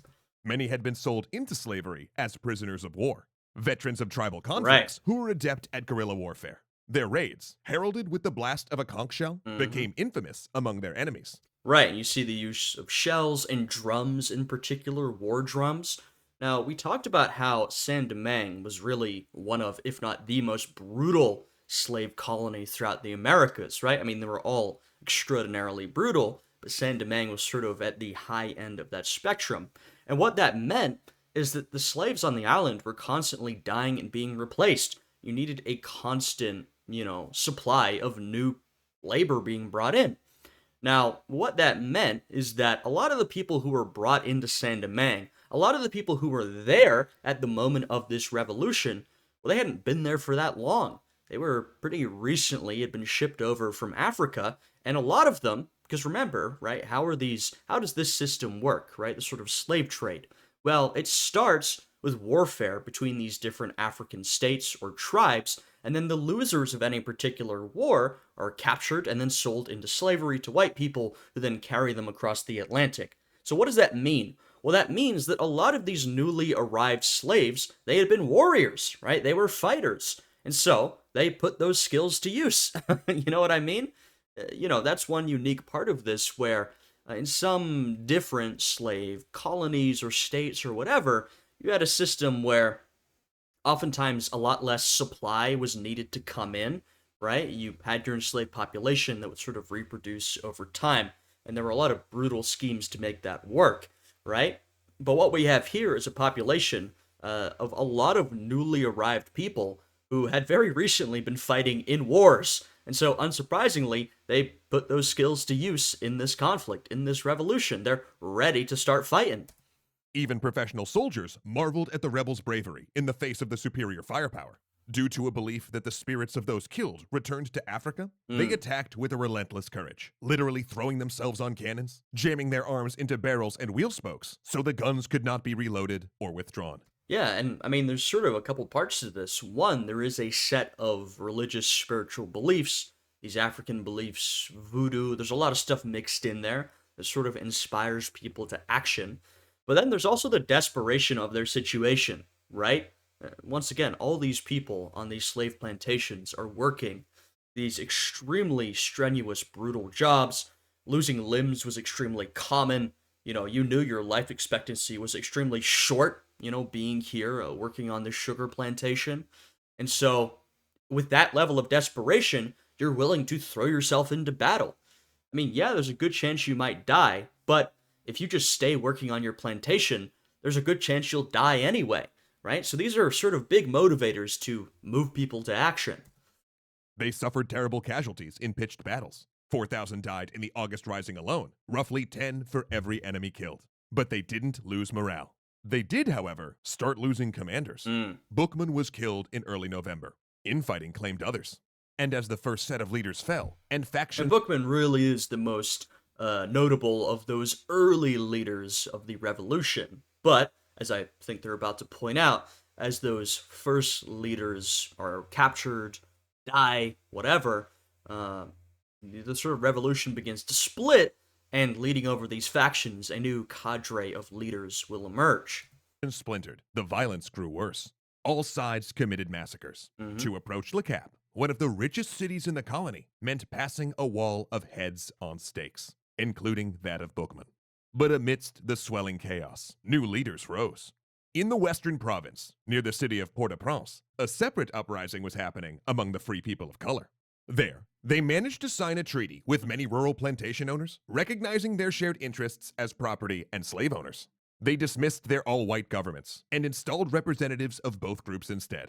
After all... Right, so once again, this is an extremely dynamic revolution. We've talked about that. When we talk about the Haitian Revolution, it's not just like there's one thing going on. There's actually a lot of different revolts, revolutions, conflicts, counter-revolutions happening at once. We've got a lot of different interest groups at play, and so there's always going to be more than one conflict at once. Now, we've talked about in the first two episodes the sort of social stratification of Saint-Domingue prior to the revolution. We've seen how all these different groups were in conflict, though could sometimes cooperate with each other, right? And now, alliances will shift pretty constantly, right? Like I said, this is very dynamic.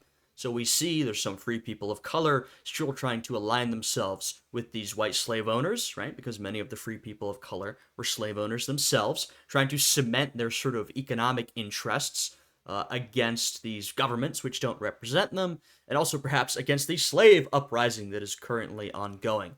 You'll see shifting alliances. You'll see, especially, the slave revolt, right? This is 90% of the population. Not that every single one of them was in revolt, but this is absolutely the mass of the people of Saint Domingue are these enslaved people who have gone into revolt. A lot of these smaller groups, whether it be the big whites, the small whites, the people of color, the French representatives from the metropolitan government, at various times they will try and ally themselves with the enslaved people, making various promises so they could essentially use them as troops, right? There's a lot of them. You need manpower to win this conflict. So you see a lot of these shifting alliances. Oh, the National Assembly had made them free citizens with the May 15th decree. They were only good revolutionary patriots following the law. Those big and small whites in Le Cap and Port-au-Prince, they were the counter-revolutionary royalist traitors talking about independence. Mm-hmm. Except then a messenger came with the news that there had been a change in power, and the National Assembly had changed its mind. The May 15th decree, making a small number of free people of color full citizens, had been repealed. The plantation owners' rebellion had made the assembly gun-shy, worried that they'd upset an economy that was help propping up French finances. This alliance with So one of those shifting alliances is whether to ally yourself with the French revolutionary government back in Paris, right? And so for a while, the free people of color are allied with the French government, who they feel is the, though not great, the best protector of their rights, at least against the white plantation owners, right? They feel they have more interests aligned with the metropolitan government back in Paris. And then you see a sort of switch up here, and we'll see another switch up, right? So, once again, shifting alliances, even with who is loyal to this French revolutionary government, right? Loyalties will change pretty quickly because everyone's looking out for their own interests and the interests of their group. the whites was not to last. In November, after a long siege, the Army of the Free People of Color finally entered the provincial capital of Port-au-Prince. Once inside, though, the treaty broke down, as a personal brawl between one of the little whites and a free man of color descended into street fighting that burned 27 square blocks of the city. The alliance was dead. This same thing will happen basically every time the whites Yeah. and the free people of color try to form an alliance. Everything will be agreed between the plantation-owning big whites and the free people of color, and then the small whites will come along and muck it up. And this I is mean, what we've talked about how there was so much resentment between these small whites, aka those who maybe owned the businesses that kept the island running. Those basically whites who were not the big plantation owners. There was a lot of resentment from them against the free people of color because they saw these black people who they felt were inferior racially to them, but they saw that a lot of them were pretty rich and pretty socially successful, and that bred a lot of resentment. And so these alliances, they tend to break down, right? Maybe they can ally for a bit while they're fighting a common enemy, but once they reach some plateau of success, everything sort of falls apart as particularly the small whites are like, okay, we don't really want to give you equal rights. And then conflict erupts. when one of the key figures of the revolution emerged, a free black man named Toussaint Louverture. Louverture's background, including any early involvement in the uprisings, is a bit mysterious. He was born in slavery, but gained freedom long before 1791, staying to help manage the plantation where his family was still enslaved. Yeah, I mean, Toussaint Louverture is the most important person of the Haitian Revolution. If there is a main character, it is him. Now, as they said, his early life is a little shrouded in mystery and misinformation. That's true for a lot of the people involved in this conflict, right? You shouldn't really be surprised that a lot of these leaders who are, born enslaved people, or even if they're free people of color, there's not a ton of literature on their early lives. We just don't have a lot of sources. But Toussaint Louverture, he's born into slavery, but he's manumitted, aka freed, far before the revolution begins. And I think I talked about this in a prior episode. He is one of these sort of class of people, which is made up of both enslaved people and some free people of color who were overseers, drivers, basically people who held positions of authority on these plantations. Right? Toussaint Louverture is free, so, he doesn't exactly fit with this class of, say, enslaved drivers and enslaved overseers, but he's sort of part of this group. Essentially, he's a person of authority on this plantation, And so that sort of gives him a position of authority when the revolution begins. He was also unusual in that he had no white ancestry, like most free people of color, and owned no property. Mhm. Perhaps this fact, the sense that he was of two worlds, was why he was chosen to broker peace Right, and so that's why I say Toussaint is sort of associated with this group, sort of not, right? Because a lot of the free people of color, we talked about how that population is sort of formed between these white slave owners who have relationships with these enslaved women. You know, they abuse them. They end up having mixed children, and those children are often freed and they keep some of that property, and it sort of goes like that, right? So a lot of the free people of color are mixed and are property owners for that very reason. Well, Toussaint Louverture, he's the example, the rare example of someone who is manumitted, right? Who sort of earns his freedom, not as a result of, his parent or whatever, but during his life, right? So he's in this sort of middling type position. between the big whites and the black. Someone who, had a relationship to the people on the plantation, but also someone who had a relationship to the white slave owners in particular, right? He had worked with them his entire life, whether we're talking about as a slave on a plantation or, more accurately, when he was a free person of color, right? He has these positions of authority, right? So he is someone who does sort of fill this position, or perhaps he can broker a deal or a negotiation with these different sides. Black rebels in the northern province. Because you see, by late November, it was a stalemate. The rebel army held much of the countryside, but the whites and government forces controlled the cities. In addition, a commission had just arrived from France with Hmm. news that the country had a new constitution, one that granted amnesty for actions committed during the initial revolution. Louverture helped the rebel generals create terms, then carried them to the big whites, and get this. Here are the terms that the generals of the rebellion offered. The enslaved would return to the plantations, and the generals would get freed. Yeah, you heard that right. Yep. The leaders go free, and everyone else goes back into slavery. See, here's another major theme to keep your finger on. Over and over again, we'll see the leaders of the Haitian Revolution make decisions that benefit themselves at the expense of the movement. Mm. Now, it's unclear if the generals could even have gotten their troops to accept these terms, Hmm. but we'll never know. Because the big whites, once again, completely refused to compromise. Yeah, they're unwilling to accept even that. Now, as they pointed out, that deal probably would not have worked, right? You've already got the enslaved population up in arms. Do you really think you're going to make them go back to these plantations peacefully, still as slaves? I don't think so. But we don't even have to ask that question because the white plantation owners, they don't accept it, right? So they can't even accept that degree of negotiation, right? They are unwilling to budge. Rejecting even these terms. The only winner was Louverture, who gained major respect among the generals. In fact, he was soon one of them, a fellow general in the rebellion. And like many of the other generals, both of the rebels and the free people of color, he settled into living in a large house, giving orders in the little jigsaw piece of the north he controlled. Hmm. And that's when Louverture began showing himself to be an exceptionally able statesman. Yeah, I mean, at this point, we have a lot of different factions, right? And it's not just like, oh, well, you've got the enslaved people and the free people of color and the white people. No, there's factions within factions within factions. It's incredibly complicated. You could spend a long time discussing all of this, and we don't have the time to do that in this series. But that means there's all these competing leaders. Toussaint Louverture starts off as one of them, right? He's one of these competing leaders of the revolution. Of course, he was a free person of color, but he's leading one of the leaders of this slave revolution. Now, that's sort of, he has a small piece of the pie. That's his degree of importance at the beginning. But through sort of skill and tact and a bit of luck, as with everything, Toussaint sort of begins to work his way up, becoming more and more important in this revolution. And that's something we'll see throughout this series, I'm sure. On the battlefield, he brought an organization and discipline to his forces that was previously missing in the rebel armies. And his political talents, too, were exceptional. He was excellent at striking compromise, bringing opposing sides together, and finding a situation all could live with. Yeah, so Toussaint is known as quite a negotiator, right? This is a trait that not a lot of his fellow revolutionary generals had, and when Toussaint's gone, this won't really be maintained.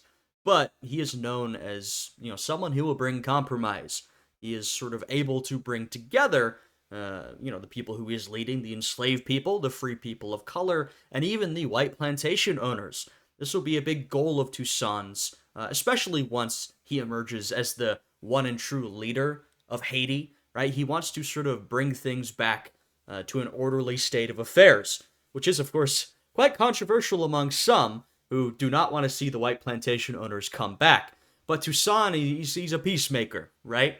It's strange to say because he serves during this time of warfare and revolution, but that's really what he is. He wants to bring everyone together. He's all about unity. That's sort of Toussaint's thing. And like I said, something that will become increasingly rare among a lot of these leaders on both sides, but that's sort of Toussaint's angle.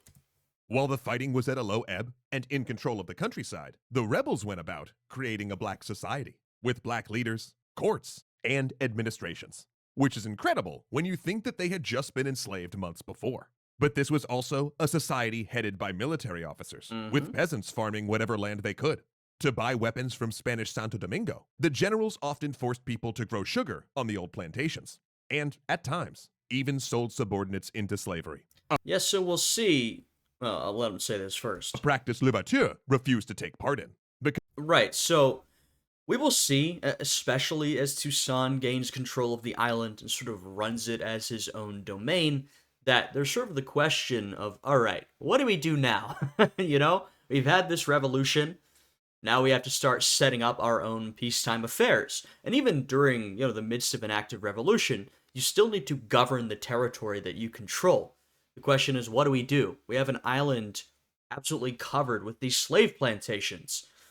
And, we'll talk about this more a little later, but Toussaint essentially lands on, well, we got to get the plantations up and running, right? We got to keep producing these cash crops, sugar in particular. We got to keep making money for the French, right? So that we can maintain that sort of relationship.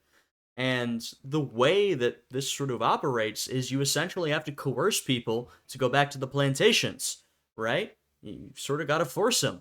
Now, there's some differences from the earlier system, of course. They're not literally re-enslaved, but a lot of these people who'd risen up in revolt, as they are sort of sent back to work in the plantation, especially as peacetime comes, they say, hey, wait a minute, we revolted to get out of this position. And you'll see actually quite a lot of revolts, of uprisings against the leadership of a lot of these black generals, Toussaint in particular, where they say, hey, we don't want to be doing the same thing we were doing prior to the revolution. And, Toussaint was typically very good at negotiating and saying, of course, we just need you to go back so we can make this work. That typically worked. When it didn't, Toussaint would send in his subordinates, oftentimes to brutally crush these revolts. One of those subordinates in particular will become quite important, but we're way too early for that. We're too early for a lot of that stuff I just said. I just wanted to sort of present that dynamic because it's a dynamic that starts emerging here and will become increasingly important as Toussaint himself really begins to dominate all of this territory and has to decide what to do with it. Because the revolution to this point was about better working conditions and more power, rather than abolitionism. But that would soon change, because a ship was coming. On it were several commissioners from France, carrying a newly signed law granting full civil and political rights to the free people of color in the colonies. Yeah, so here we have the arrival of Sonthonax and Polverel, these two important French commissioners. They're a big part of the story here. Their sort of initial mandate is that they're supposed to come enforce racial equality, right, for free people of color, and to essentially put down what are seen as counter-revolutions, right? And so with this new mandate, that largely ends up being sort of these white plantation owner-led revolutions, which they see as royalist and counter-revolutionary. We've talked about how alliances shifted, but that's sort of the mandate that these commissioners arrive on, essentially to enforce racial equality and to fight back against counter-revolution. Oh, that's right. The government had reversed itself again, going from some free people of color having rights to none to then everyone, all in about 4 months. Yep. But the commission also carried orders to crush the white extremist dreams of independence, integrate the local assemblies, and end the slave insurrection. They came with 6,000 soldiers, but they would need more. Because Hmm. within 6 months of the Commission's arrival, other ships would be arriving in Saint-Domingue. Ships from Britain and Spain. France was at war, and the war in Saint-Domingue was going international. Oh, yeah. And I want you to think, before we have our next episode, these commissioners, they've got troops with them, but they're going to need more troops. They don't have nearly enough. So, who do you think they're going to call on to serve this cause? Remember, they need a lot of troops. Well, there's really only one numerous population on the island.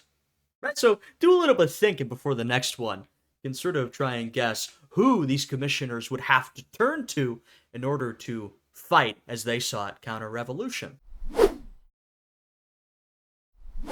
Saint-Domingue, September 1792. Two men arrive from France. They're here to address the question of rights for the free people of color. It is the second commission, the first group having carried a completely different message. But this group makes their intentions clear when they land. Mm-hmm. They're here to ensure the free people of color receive full rights. Right, so this is Sontenax and Polverel. They've arrived. Their mandate says they're here to enforce racial equality. What that means is equal rights for the free people of color, not for the enslaved people. They are not here to end slavery. That is not part of their mandate. They're also here to put down counter-revolution. Now, that is sort of the mandate they've been given by the French government. They're going to end up doing a lot more than that. As French law now requires. They will radically integrate the assemblies, and they've brought 6,000 troops to make sure that everyone, rebellious slaves and big whites alike, stay in line. To tamp down the murmurings amongst the big whites, they say their orders do not include the abolition of slavery. They're here to save slavery, they say, not end it. Hmm. But end it is exactly what this second commission will end up doing. Yep. And their 6,000 troops, they'll not nearly be enough. Yep. Those two things are connected, by the way. Despite assurances, the white population of Saint-Domingue feared the commissioners were secretly working toward emancipation. Yeah, I mean, we can talk about the relationship between the colony of Saint-Domingue and France, the metropole here, right? And all these shifting alliances, how one faction never trusted the other for a long period of time, right? So the big whites here, their sort of thing, even prior to the revolution, has always been that they wanted autonomy from France. They wanted the ability to govern their own affairs, which meant, treating their slaves as brutally as they wanted, denying racial equality to the free people of color. They didn't like these things that they saw the French government as imposing on them. Now, they've had a complicated relationship with the government here. We saw the French revolutionary government at times was trying to push racial equality, at times was pulling back. Right? So there's been sort of a back and forth here. And the big whites, though these commissioners have tried to sort of earn their trust, they're pretty suspicious. And there was a reason for that. Both commissioners were known abolitionists, and the big and small whites made the decision to refuse to work with the commission, comply with their laws, or even help them fight the rebellion. Yeah, so these two commissioners, they're associated with the Girondin faction back in France, a faction that was pretty powerful at this time. If you remember in a previous episode, I talked about how the Girondin faction was associated with the Society of the Friends of the Blacks, which was this abolitionist society back in France, right? There were a lot of pretty notable Girondin members. The Girondins were the sort of moderate branch of the radical faction, right? So they're the sort of moderate branch of the Jacobins. The Montagnards are the radical branch of the radical faction, right? So they're here. They're known abolitionists, and thus the big whites essentially ignore them. Government authority isn't especially strong in this moment. There's revolution happening from all different sides, and they sort of say, we're gonna do our own thing, which sort of leaves the commissioners out to dry. They go, oh, well, what do we do now? The free We need to people find another base of support. of color, though, were only too happy to show their loyalty to the commission. Soon, the free people of color and French troops were fighting side by side, making great progress against both white separatists and black rebels. So here what you see is the free people of color are sort of at this point the greatest allies of these French commissioners, and we see the continuation of a trend that had been true prior to the revolution.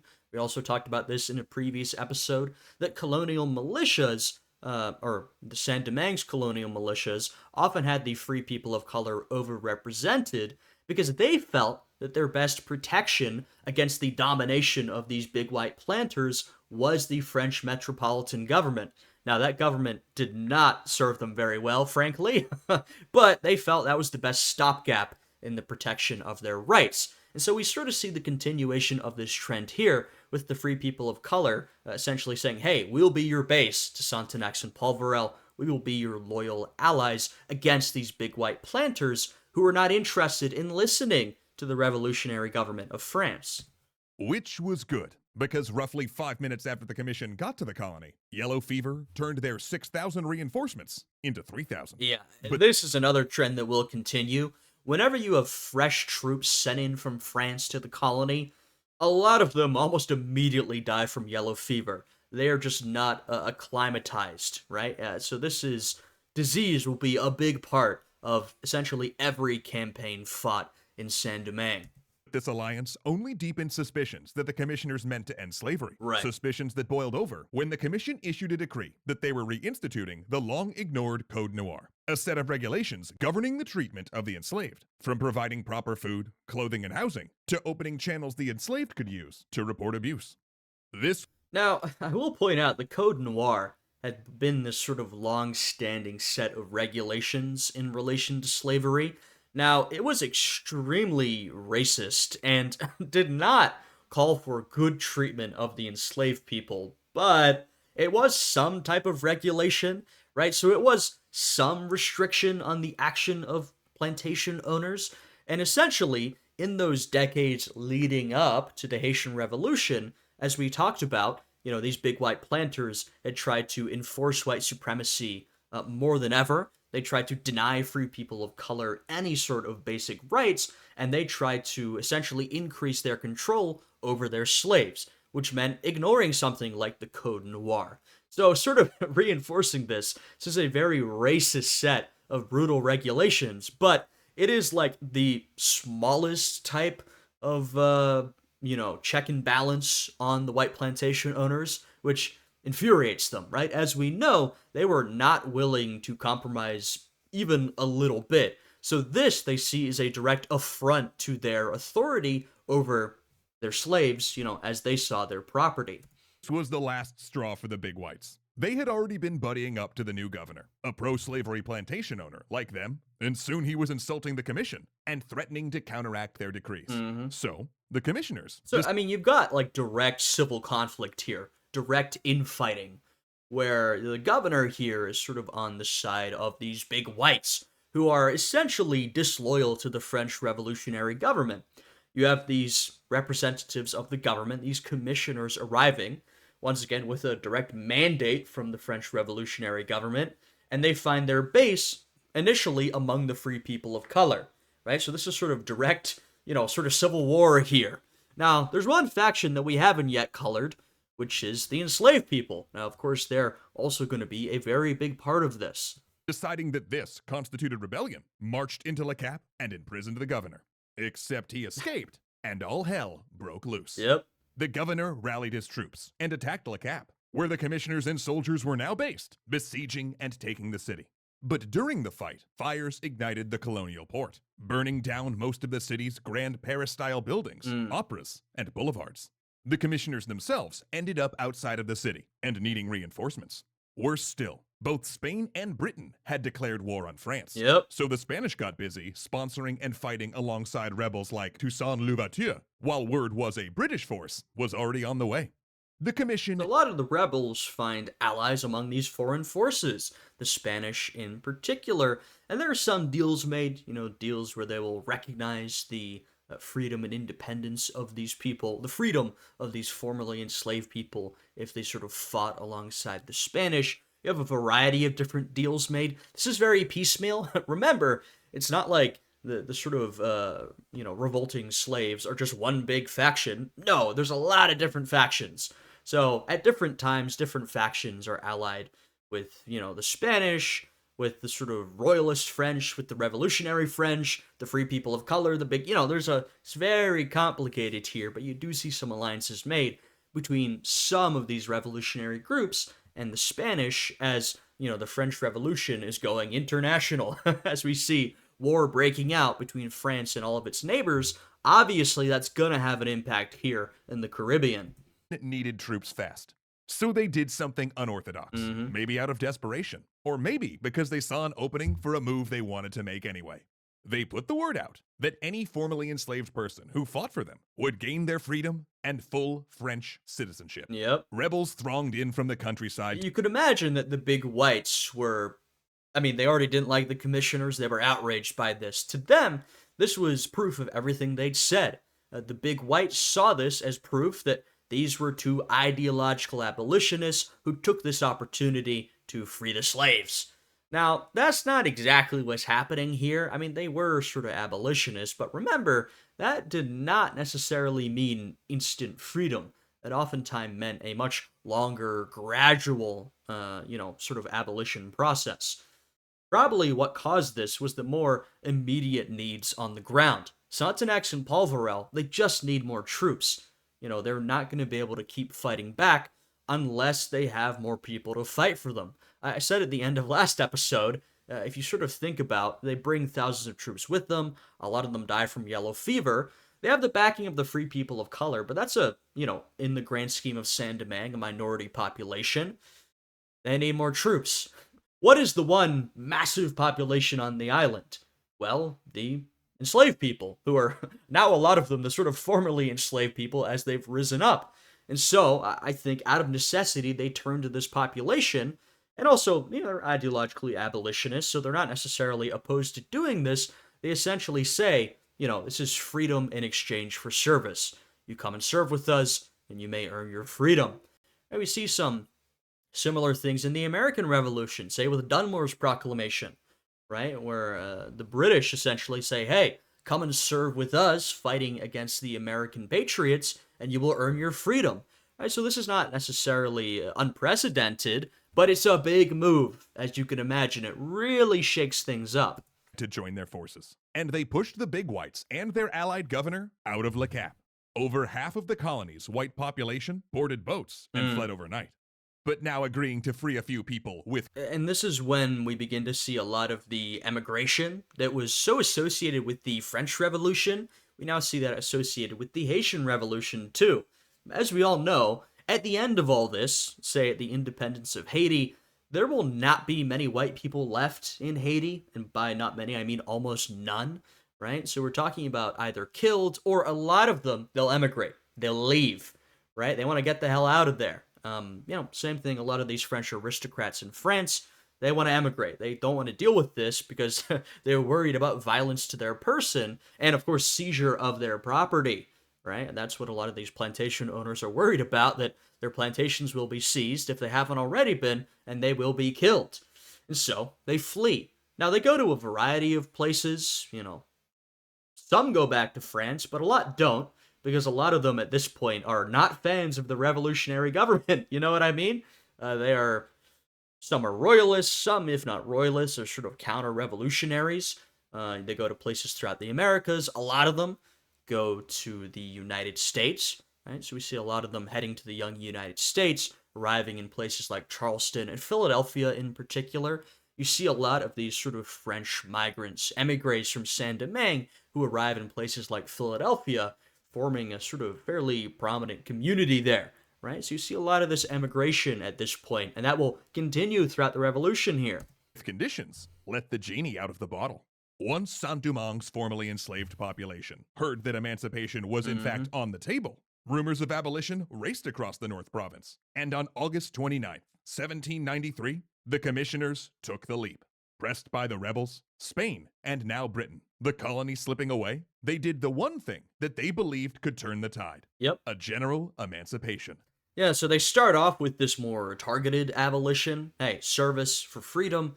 And then, they feel the only way they can save this colony, because their ultimate goal is to keep Saint-Domingue under French control. That's something that I think Napoleon could have done to remember a couple years later. And so they sort of see the only way to do this is to have general emancipation. And once again, they're not opposed to that because they're abolitionists. They sort of decide that is the move that needs to be taken. Sontenax sort of leads the way, with Polverel sort of trailing behind. but they are, largely acting in conjunction. Though Sontenax is definitely the more enthusiastic of the two. All former slaves born in the colony, along with their families, would be freed. Yet while this news was greeted with enthusiasm in the rebel-held North Province, not all the rebels came to the Commission's aid. Yeah. Toussaint Louverture and many other generals were skeptical of whether this promise of freedom would hold. After all, the Commission was exceeding their authority. Indeed, they'd even gotten a recall order due to their actions. Yeah. And the last colonial governor who'd overstepped had been recalled to France and guillotined. And I will say, you also want to remember the political situation back in France. They sort of arrive, I think, in 1792. As the politics in France progress into 1793, 94, what are we getting? We're getting the Reign of Terror. And remember, these fellows are associated with the Girondin faction. Well, what happens? Well, the Montagnards, led by Robespierre, take over, and they execute all those Girondin leaders. And so, these guys are going to be increasingly in trouble as all of their allies in government, either leave or then are executed, right? So they're sort of increasingly losing support from the revolutionary government back in France. So there is pretty strong reason to believe that a lot of these orders are not going to stand, and that, in fact, when these guys go back, they might lose their heads. Also, this Republican French government had already become infamous for changing its mind. Right. Because remember last episode when the free people of color had rights, and then they didn't, and then they did again? Yeah, well, the rebels remembered that too. Yeah. Not to mention previous trades of freedom for military service had also gone badly. And Louverture, along with these other generals, had a more consistent ally. A rival power who owned the western half of the island. Spain.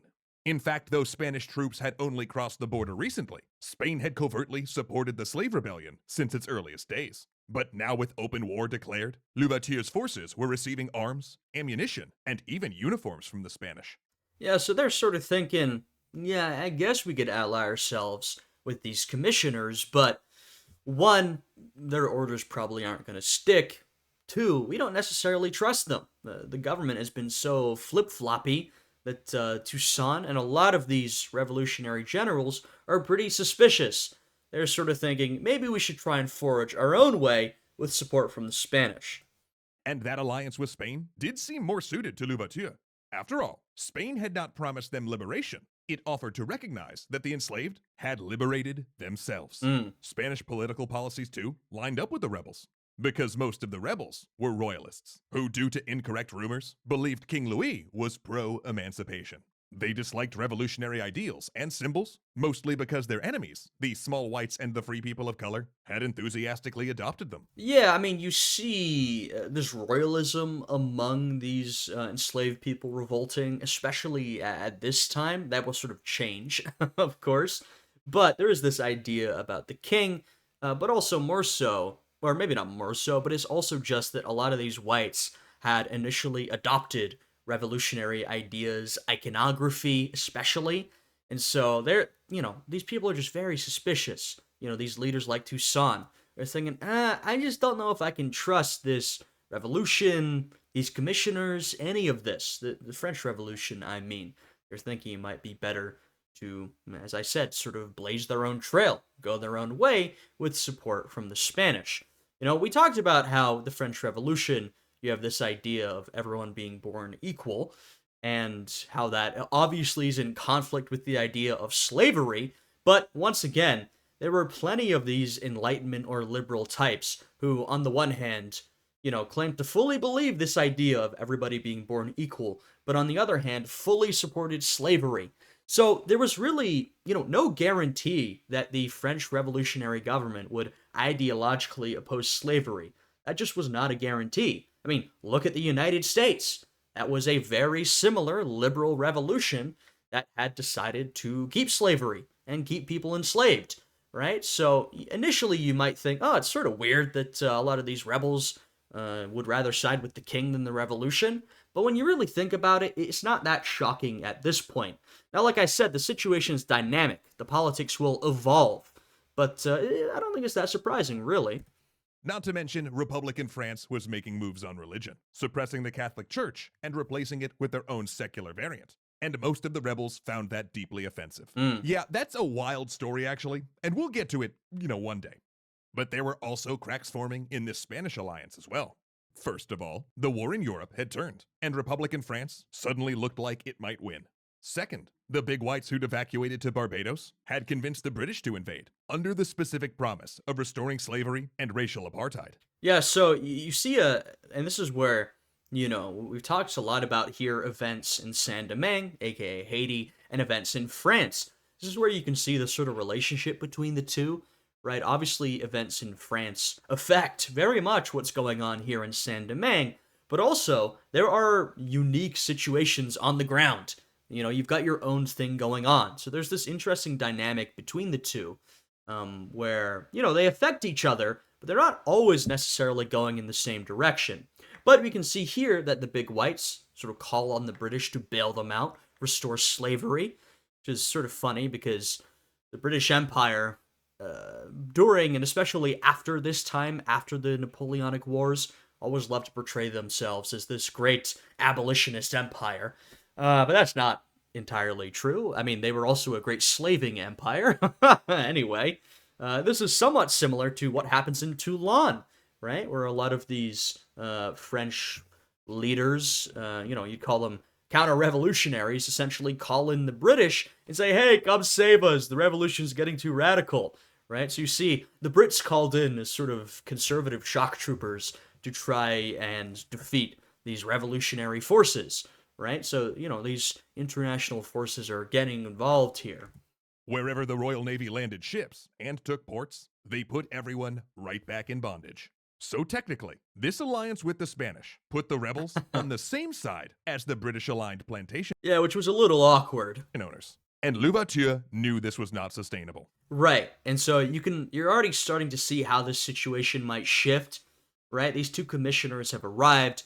They have first offered, service for freedom, or freedom for service, I should say. They've now declared general emancipation, and now your own alliances are looking a little more shaky, right? Spain isn't doing so hot. You're essentially on the same side as the extremely conservative British, who are re-enslaving people on behalf of the big whites. You can sort of see why some of these revolutionary generals like Toussaint Louverture might say, you know what? Maybe now's the time to switch sides. Maybe it's time to go over to the revolution. See, he had advantages that other rebel generals did not. Louverture was literate, had briefly owned a farm with slaves, and he had been in plantation management. This meant that not only could he keep up correspondence with allies, but he had also long practiced navigating white society. Now sure, the Spanish had other rebel allies, but Louverture kept up a lively correspondence. And actually, not just with his allies, but with his French enemies as well. Mm-hmm. This would become a hallmark of Louverture's strategy. A savvy politician, he would always seek favor from all sides. Once again, I think I said this before, Louverture, a savvy politician, a negotiator, a unifier. This was his thing, right? He was in contact with everybody, and he always wanted to bring people together, as long as it was under his control, of course. And his vision of the colony always consisted of integrating the island's black, white, and free people of colored population into a single society. Right, and I also mentioned this again, I think last time, but this is very uniquely Toussaint Louverture. His vision for Saint-Domingue, for Haiti, is a multiracial society. In fact, very fundamentally, it's a multiracial society. You can see that in a lot of his writing and speeches. Those who come after Louverture, Desailly, for example, his vision is of a black society, right? So this is something that changes when Toussaint is captured and killed by the French, or he dies in prison, but he's basically killed by the French eventually, right? Toussaint has this very particular vision for Saint-Domingue that you'd think would best align with the French vision as well. I think, they made a big mistake when they captured and let Louverture die. But that's his idea for Saint-Domingue after all this violence is over. He wants this multiracial society in which everyone can live side by side and the colony can keep making a lot of money. Now, to some, that's a controversial vision. Of course, the big whites don't want a multiracial society. They want white supremacy.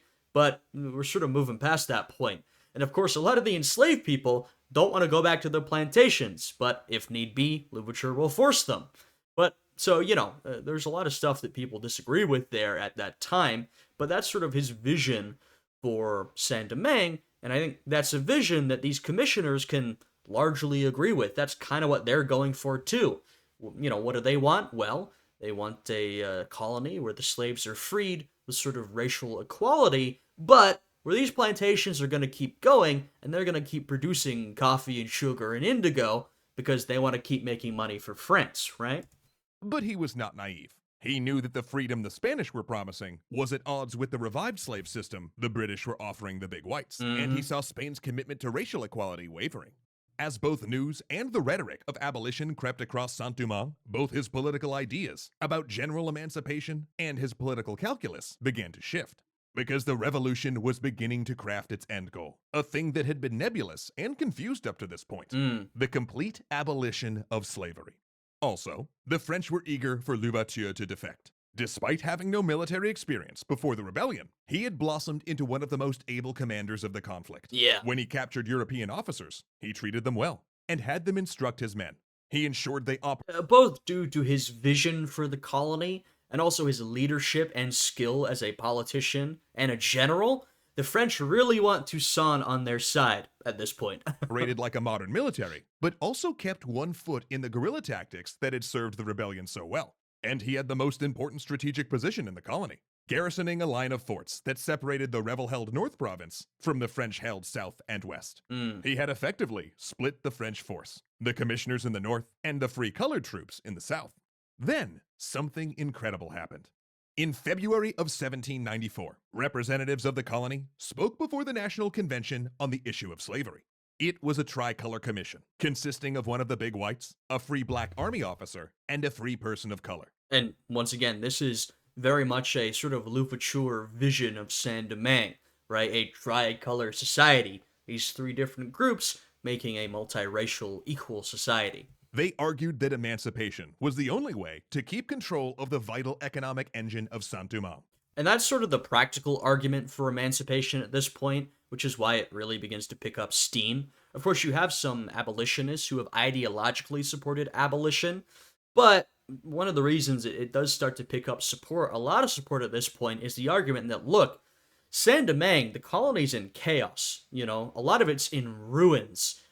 You're not going to send these people back to slavery. It's not happening. If you try, you're probably going to lose the colony to the British and the Spanish. The only way you're going to keep this colony and keep making money is to promise emancipation and work with the formerly enslaved people to reclaim the colony. And then, work out some other labor system to farm these plantations. That's the only way this is going to work. And a lot of people sort of align with that, right? That's the sort of practical money-making motivation for emancipation beyond just the sort of ideology. Not to mention, it was also the purest expression of Republican principles. They got more than they bargained for.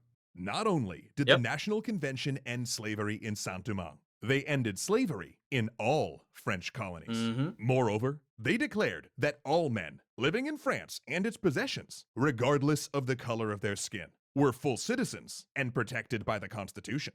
Yeah, so the French revolutionaries, and there's going to be a lot of hypocrisy here in the long run, and one Napoleon Bonaparte will oppose this, but the French revolutionaries essentially take that step that the American revolutionaries didn't, and they say, yeah, you know what?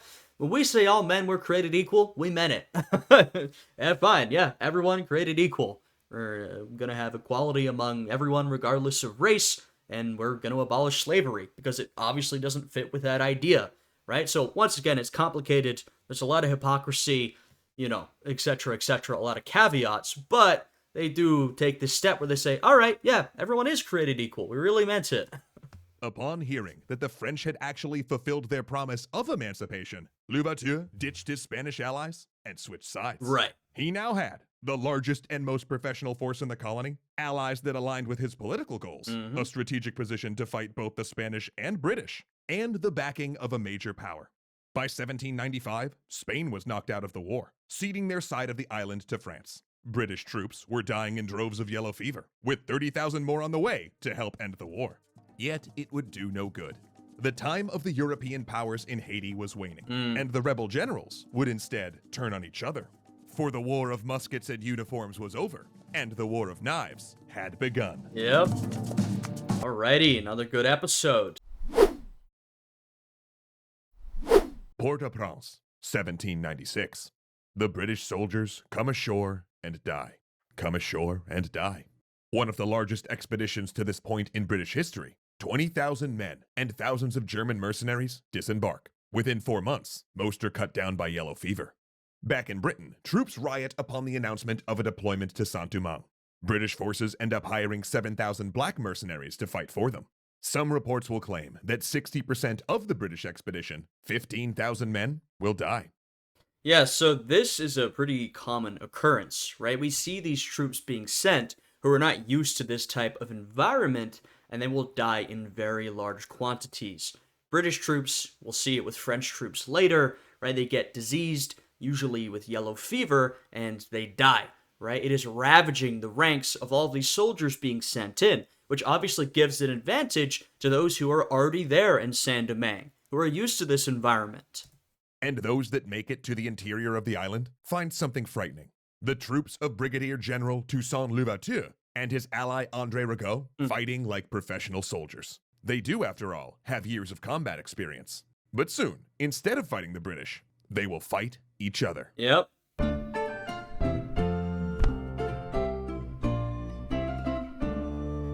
We've said that this is a very dynamic conflict. We've seen how factional this revolution is, right? It's not just about, well, you got the white people and the people of color, and no, it breaks down even further than that. And this episode, at least judging from the title, The War of Knives, and the time period that we're in, I imagine this is going to be focused on that infighting among these different factions, right? These people who were all leading, these enslaved people who had risen up and who had now been freed. There's going to be a lot of fighting amongst each other, trying to claim control of the territory of the colony. With general emancipation declared and the departure of the Spanish, things started to level out for Toussaint. Not calm down necessarily. I mean, he was still fighting. But with the British pinned to the coast and rivals fighting low-intensity conflicts, he could turn to actually governing. He was in control of the North Province, while his ally and rival, André Rigaud, a free person of color who'd long taken part in the group's insurrection, controlled the South. Right, and André Rigaud is probably the most prominent of these leaders at this moment, aside from Toussaint. Right, Toussaint is obviously the number one and will remain so until the end of his life, but in this moment, Rigaud is probably the second most prominent, though this will sort of shake up over time. And as they said, there's still a lot of conflict and violence happening, but things have calmed down to a degree where we can now see how these guys govern, right? Because they're now essentially ruling over this territory. Now, they're fighting, Toussaint here. We talked about how he joined up with the French last time, right? So he's fighting on behalf of the Republic, but the situation on the ground is that he individually is ruling over this territory that he's conquered, right? He has a lot of authority, and we're going to see what sort of policies he implements, right? It gives us sort of an understanding of, well, if Toussaint was to rule this territory, perhaps one day, what would he do? How would he behave? Thus, the colony was essentially divided into two rival administrative centers that would ultimately come to blows in what would be known as the War of Knives. But in 1793, the word was consolidation.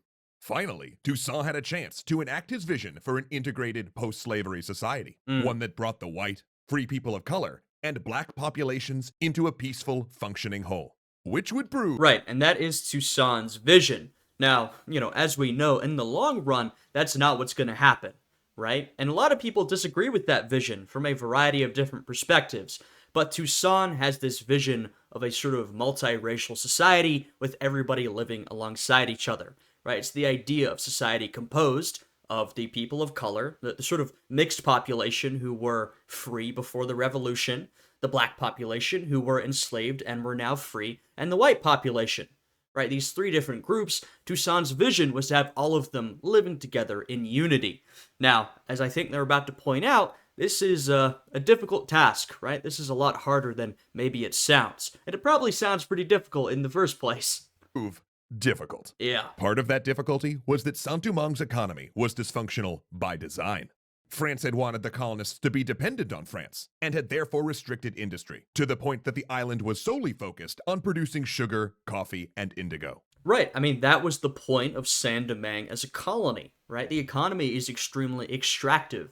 The point is they have this system, it's extremely exploitative labor system where they constantly need to bring in more and more slaves because they keep dying, where all they're going to be producing essentially is indigo, coffee, and sugar. France, the metropole, they don't want Saint-Domingue to have any sort of independent industries. They don't want them to be self-sufficient. No, they want Saint-Domingue to be completely dependent on France, right? They're the metropole, they're the mother country. This is the system that they've created, but, if you're trying to operate a little more autonomously, that's going to cause a lot of issues.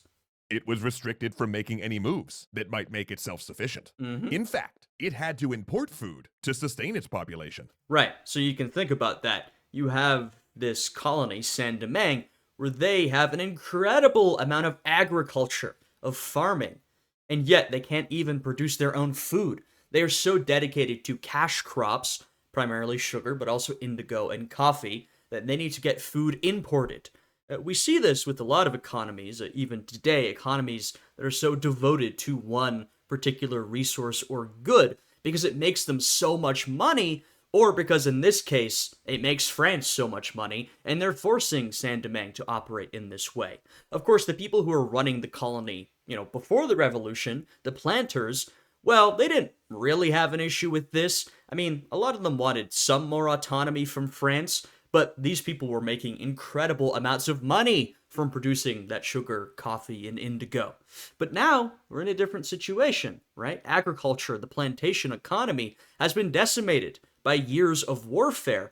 And so, there's sort of an opportunity among those who are currently ruling the colony to decide which direction do we go now, right? Should we try and return to what we had, but without slavery, or should we try and do something different? So the only system that worked was to continue producing sugar, coffee, and indigo. But a few problems there. First, the destruction of the plantation. Well, right, and this is ultimately the decision that is made that they've got to continue with this cash crop economy. And we'll talk about sort of why and why that's a problem and how they try and go about doing that. But in the end, the determination is made both from, the French commissioners who say, hey, you got to keep the money rolling, right? That's why we're here, to keep Saint-Domingue as a profitable colony. And those leaders like Toussaint who are thinking, well, we're in a sort of risky position here. We got to try and keep the exports going to keep France happy, to keep them on our side. Sugar, coffee, and indigo. But a few problems there. First, the destruction of the plantation infrastructure early in the revolution meant that major rebuilding would need to take place. Second, many of those plantations still had living owners, many of them refugees, and could not simply be given away under French law. They had to be managed in trust. And finally, no one wanted to go back to doing the same awful work they'd been forced to do when they were enslaved. But Toussaint and Rigaud solved that last situation using the same means everyone in this conflict always used: military force. They used troops to force people back onto the plantations. Now, this was not slavery. It was forced work. The difference being that the workers were paid, physical punishment was forbidden, and no one's spouse or children were getting sold away. Right, so this is one of the more controversial parts of Toussaint Louverture's legacy, right? Toussaint is depicted as this great revolutionary hero, a liberator. But Toussaint was an eminently practical leader, and so he makes the determination that we've got to keep the money going. If we don't, France is going to crush us. This is the only way we're going to survive as a colony, somewhat autonomous, is if we keep this production going. And that is the same call that a lot of Haitian leaders will make following Toussaint, right? There are sort of several opportunities where you have leaders of Haiti who have to make the call, well, should we continue the plantation economy or should we try something else? And more often than not, especially in this period and the immediate follow-up, they decide we have to keep the plantation economy going, either because we need that to stay close to France, or we need that to keep ourselves afloat. That's the determination that's made. And some people see this moment as, maybe an opportunity to try something different. I don't know if this moment in particular, but I do think, later in the revolution, maybe when Haiti gains its independence, there is a moment when they could have tried something different, and the leadership decided not to. I do think there's a missed opportunity, but we're looking a little bit ahead. The question is, you want to return to this plantation economy, how do you do it? And what Toussaint lands on, and a lot of his successors land on, is you essentially need to coerce or force labor. Right? They don't return to slavery, but they're going to coerce people to return to those plantations. Now, there absolutely is this is distinguished from slavery, right? They're different. But you can imagine that a lot of these people being sent back to the plantations, they're not very happy, right? I mean, they may be avoiding the physical violence, they may not be being sold, and they are getting paid. But they're sort of saying, you're forcing us to do the same back-breaking labor that led to this revolution.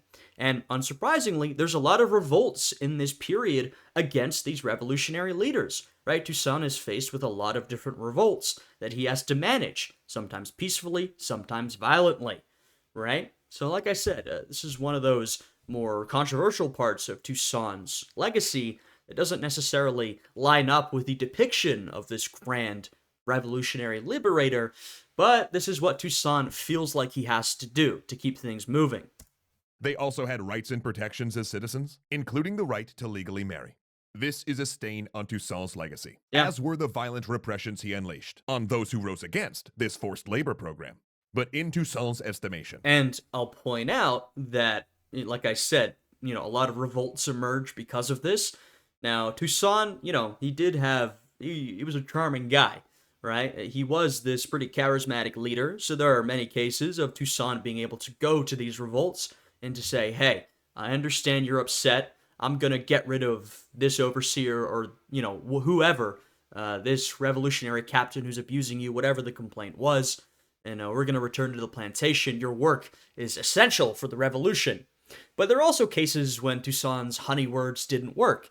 And when he puts down these revolts, how does he do that? Well, Toussaint doesn't do it himself. He knows that'd be bad for his reputation. So he sends Desailly, right, his number 2 guy. He becomes Toussaint's enforcer. He is the guy who, when dirty work needs to be done, Toussaint doesn't want to do it, doesn't want to muddy his hands. He sends Desailly in. And he's going to be the one who takes over when Toussaint is gone, right? So, sort of important stuff happening here. this and other autocratic actions he would take were necessary to guard the freedoms that they had won. That's what he He argues. knew that Saint-Domingue, fairly or not, would be seen as a test case for abolitionism. And what happened there would send a message across the world about whether freed slaves could not only be integrated into a wider society, but could build and sustain their own government. Yeah, I mean, this is looking a little far ahead, right? There's a lot of decisions Toussaint has to make in the moment, but if you do zoom out a little bit, there is a recognition that Saint-Domingue is not going to have many, if any, allies on the international stage, right? It is a slave colony whose slaves rose up and freed themselves. This is something that is seen as frightening and abhorrent to most of the white people around the world, you know? You can look at the United States, right? Many politicians in the United States are horrified by what is happening in Haiti, or Saint-Domingue at this point, because they fear a slave uprising in their own country, right? Same thing from the Brits. I know Britain has a strong abolitionist movement, and you can find abolitionists in all these different countries who sympathize with the Haitians, though, you know, there's also a lot of abolitionists who sort of, you know, take the middle route, where they say, well, I want abolition, but not that quickly and not that violent, right? So even among the abolitionists, it's hard to find friends. But, you know, a lot of Brits are horrified by this. They're worried that they'll have slave uprisings in their own colonies, right? So, Saint-Domingue, Toussaint leading Saint-Domingue, which he doesn't lead in its entirety, but he will, Toussaint is sort of thinking, well, I need to stick with the ally I have, which is the French Republic.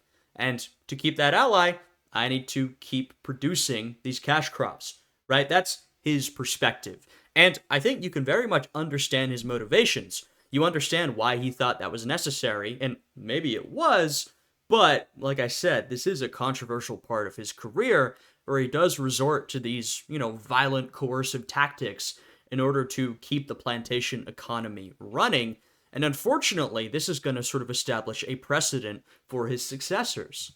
If Saint-Domingue collapsed, not only might slavery return, In fact, there were big whites in Paris advocating for just that. Yep. But opponents would draw the conclusion that abolition had been a mistake, Mm-hmm. and such a determination would have global consequences. Mm-hmm. And Toussaint increasingly believed he was the only one that could secure the revolution and the freedoms they'd won. As he fought the British, his And he was probably close to right, by the way. I know in the end, right, Toussaint will not be the one who leads Haiti to its full independence, but Toussaint is probably close to right when he says that. I mean, oftentimes you hear comparisons between Toussaint and Napoleon. You know, both in their particular context were such singular figures. Toussaint was such a singular figure during the Haitian Revolution. He really was the one guy that sort of could have led them forward and maybe could have come to a different solution, a different outcome than the way things actually sort of end up. I mean, Haiti does get its independence eventually, but Toussaint was the best guy for the job. He was sort of a singular, talent among his contemporaries, and he was France's best chance for holding on to Saint-Domingue, something that Napoleon never truly understands. power growing, he began to edge out political rivals, even allies. Yep. When one longtime rival rebelled and captured the colony's governor, accusing him of trying to reinstate slavery, Toussaint rescued the man and got named lieutenant governor for the service.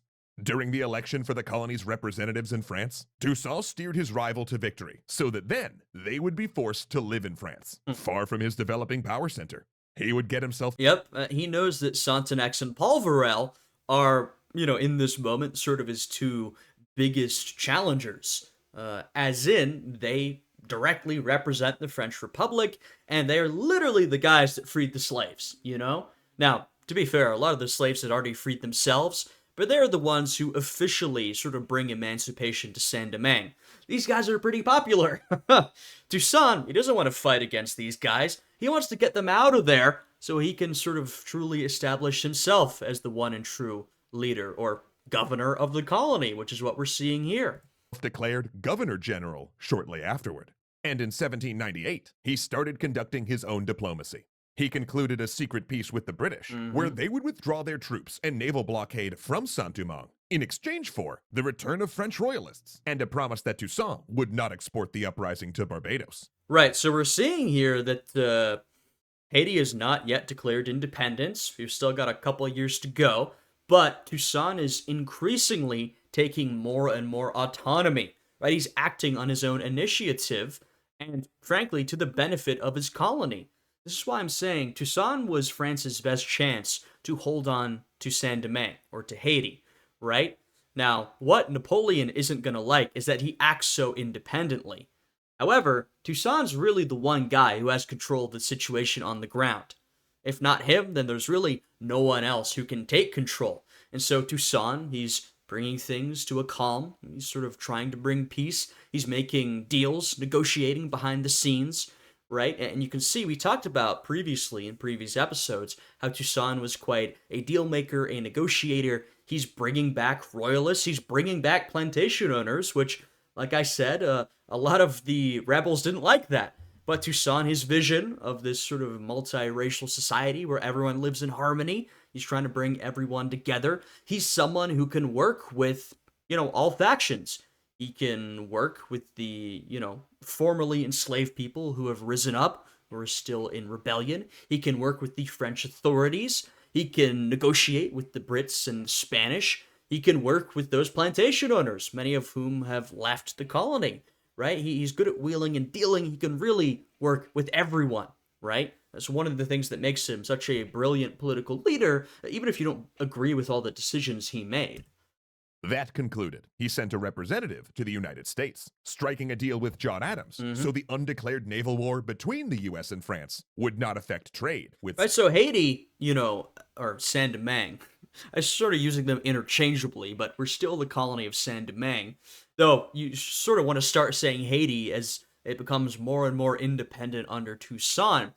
Of course, Toussaint does not have legitimate authority to do all of this, but he's essentially, in a pretty unofficial capacity, sort of normalizing relationship with his neighbors, with Britain, and the British colonies of the region, with the United States, right? This is very skilled statesmanship, right? He's trying to establish Saint-Domingue's position, in a time of maybe not of peace, but not of, immediate uprising and revolution. He's trying to, like I said, normalize relations. Saint-Domingue. Because you see, another running theme to think about, and you're keeping track of all of these, right? Was that Saint-Domingue was always a piece in a larger game. Yep. The United States was right next door, as was British Barbados, Hmm. and France supported whatever leader, in their estimation, best served their interests. Right. And that interplay of various powers sponsoring or intervening in the island's affairs will become a major part of Haitian history all the way to present day. Oh, yeah. In other words, to Yeah, there are many instances of interventions, occupations from other countries, in the case of Haiti. Of course, France, during the 20th century, the United States, right? So Haiti will always be sort of at the mercy, frankly, of a lot of these bigger powers. Toussaint recognizes this, and so he's trying to work that interplay, normalize relations, work with all these different powers, and he understands the position he's in. Saul was increasingly behaving like the leader of an independent nation, Yep, though he did so with the veneer of French support. exactly. He was, after all, a brigadier general of the Republic, and would remain so as long as the French upheld their abolition of slavery. Hmm. In fact, Toussaint had essentially ejected the previous governor. Meanwhile, relationships between Toussaint and Rigaud began to sour, partially due to that expelled governor playing political games about which one was higher ranking, and partially due to the fact that they both wanted total control. Soon, Rigaud appealed to France, casting himself as the loyal revolutionary, and Toussaint as a dictatorial usurper who wanted independence. Toussaint, by contrast, began claiming that Rigaud planned to reimpose slavery, a slander Rigaud turned back on him. Of course, neither wanted that, but there were factions on both sides willing to believe it. Yeah, I mean, there is some politics and ideology here, but this is primarily a power struggle, right? At this point, this is a blatant power struggle between these two rivals, right? And they're going to throw whatever accusations they hope will take the other guy down.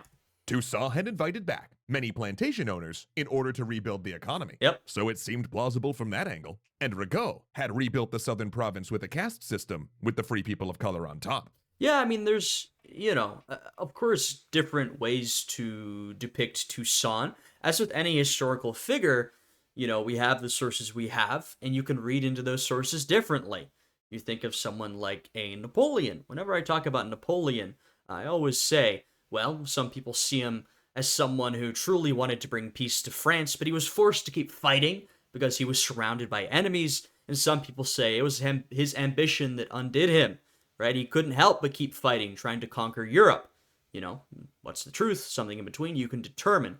With Toussaint, there's sort of the idea, right? And we're talking about I'm setting this up like a binary, but of course it's not really a binary. There's always something in between.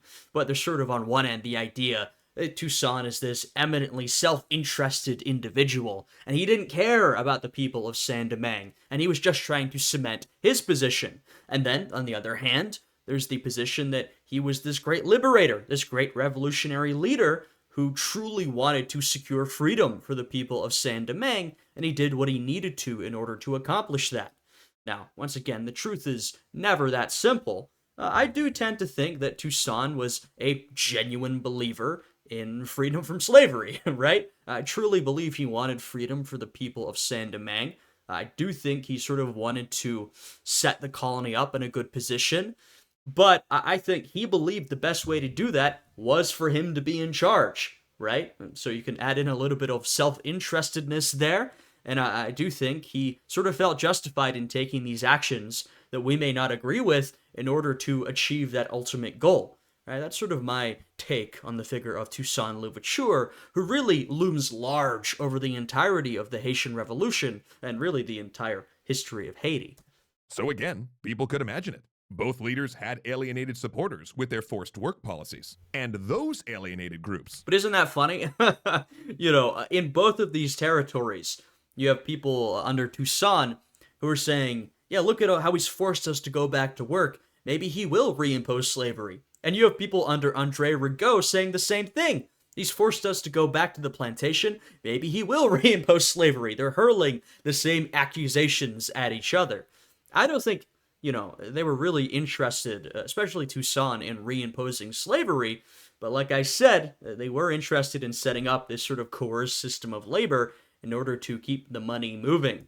Started believing that the other leader would never treat them like that, and both accused the other of perpetrating a race war, even though there were representatives of all of the island's groups on both sides. Mm-hmm. Strip away the rhetoric, though, and this was a struggle Yep, between two leaders for supremacy. exactly. On June 6th, 1799, Rigaud sent 4,000 troops to seize several border towns and negotiate the defection of one of Toussaint's veteran regiments. The act triggered a small uprising in Toussaint's northern territory, and he dodged two assassination attempts.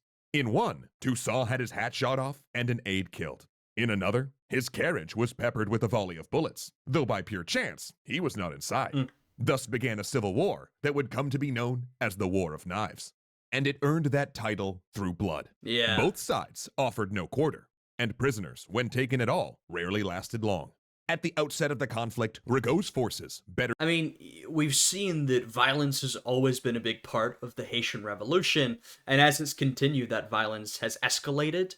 Now we have sort of direct infighting, and frankly, the Haitian Revolution was always sort of a civil conflict as well, right? There's all these different forces fighting against each other. But now you have these sort of revolutionary troops who were previously on the same side directly up against each other, and that heightened level of violence has now been turned against each other, right? So we see that escalated violence very clearly here. Trained and equipped, made quick gains against Toussaint. But the northern general had an enormous numerical advantage and the increasingly open support of the United States. Not only were the Americans shipping Toussaint arms, at times, the United States Navy intervened directly. And this is another sort of strange quirk of the era, that in the long run, the United States will not be an ally to Haiti, right? The U.S. will do Haiti dirty many times, from this point onwards, right? You can look even at the 20th century, the U.S. will occupy Haiti. Basically, the U.S. will not be an ally to an independent Haiti. But a strange little quirk. In this particular moment, Toussaint finds himself, through his own negotiations with the U.S. as an ally. They actively help, sometimes quite actively, but more so through providing arms, right? Providing weapons, which is very important. Providing fire support during sieges and blockading ports. The American consul even issued passports to Toussaint's ships, allowing them to pass the blockade when Rigaud's ships could not. And during this vicious fighting, one of Toussaint's commanders rose to prominence, Brigadier General Jacques Dessalines, a former slave who had fought through the revolution and who was known for massacring prisoners and rebels with such vindictiveness that Toussaint censored him for it. Though in fact, it is possible Toussaint actually ordered these reprisal killings, using Dessalines as a willing scapegoat to It's more than possible. avoid ruining his carefully crafted image of generosity and kindness. Yeah, this is exactly what I said earlier. Toussaint, whenever he had some dirty work to do, I talked earlier about putting down, these uprisings that he faced, but more than that, whenever he had any dirty work to do, he'd send Dessalines, or Dessalines, however you want to pronounce it, and he would go and do that dirty work. Toussaint would distance himself, right? He didn't want to be involved. Sometimes he would reprimand Dessalines. He would say, I didn't approve of that. But the sort of trick here is that Toussaint was the one calling the shots. He was directing him, right? So this is about Toussaint maintaining his reputation, making sure he doesn't have to do the dirty work, but Dessalines was still essentially following Toussaint's lead. The war ground to a stalemate. Rigaud besieged and pinned, but Toussaint, unwilling to expend the casualties necessary to dislodge him. And then, another commission arrived from France. Yeah, another one, announcing another change in government. General Napoleon Bonaparte had overthrown the political system and declared himself consul. His message? To reaffirm that in the eyes of France, Toussaint was the leader of Saint-Domingue. The war ended basically overnight, with Toussaint allowing Rigaud to slip away into exile in France. Now we see, initially, Napoleon's like, all right, reaffirm Toussaint's position.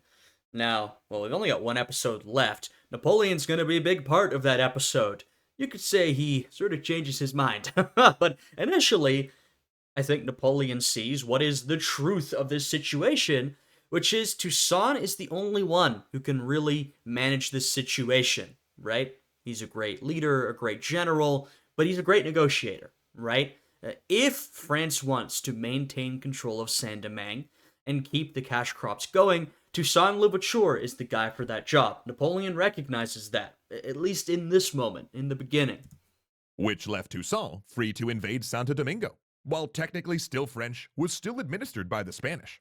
He claimed it was to prevent his free citizens from getting kidnapped and sold into slavery there, but it may have actually been a bid to bolster his forces through liberation and control all of the island's ports.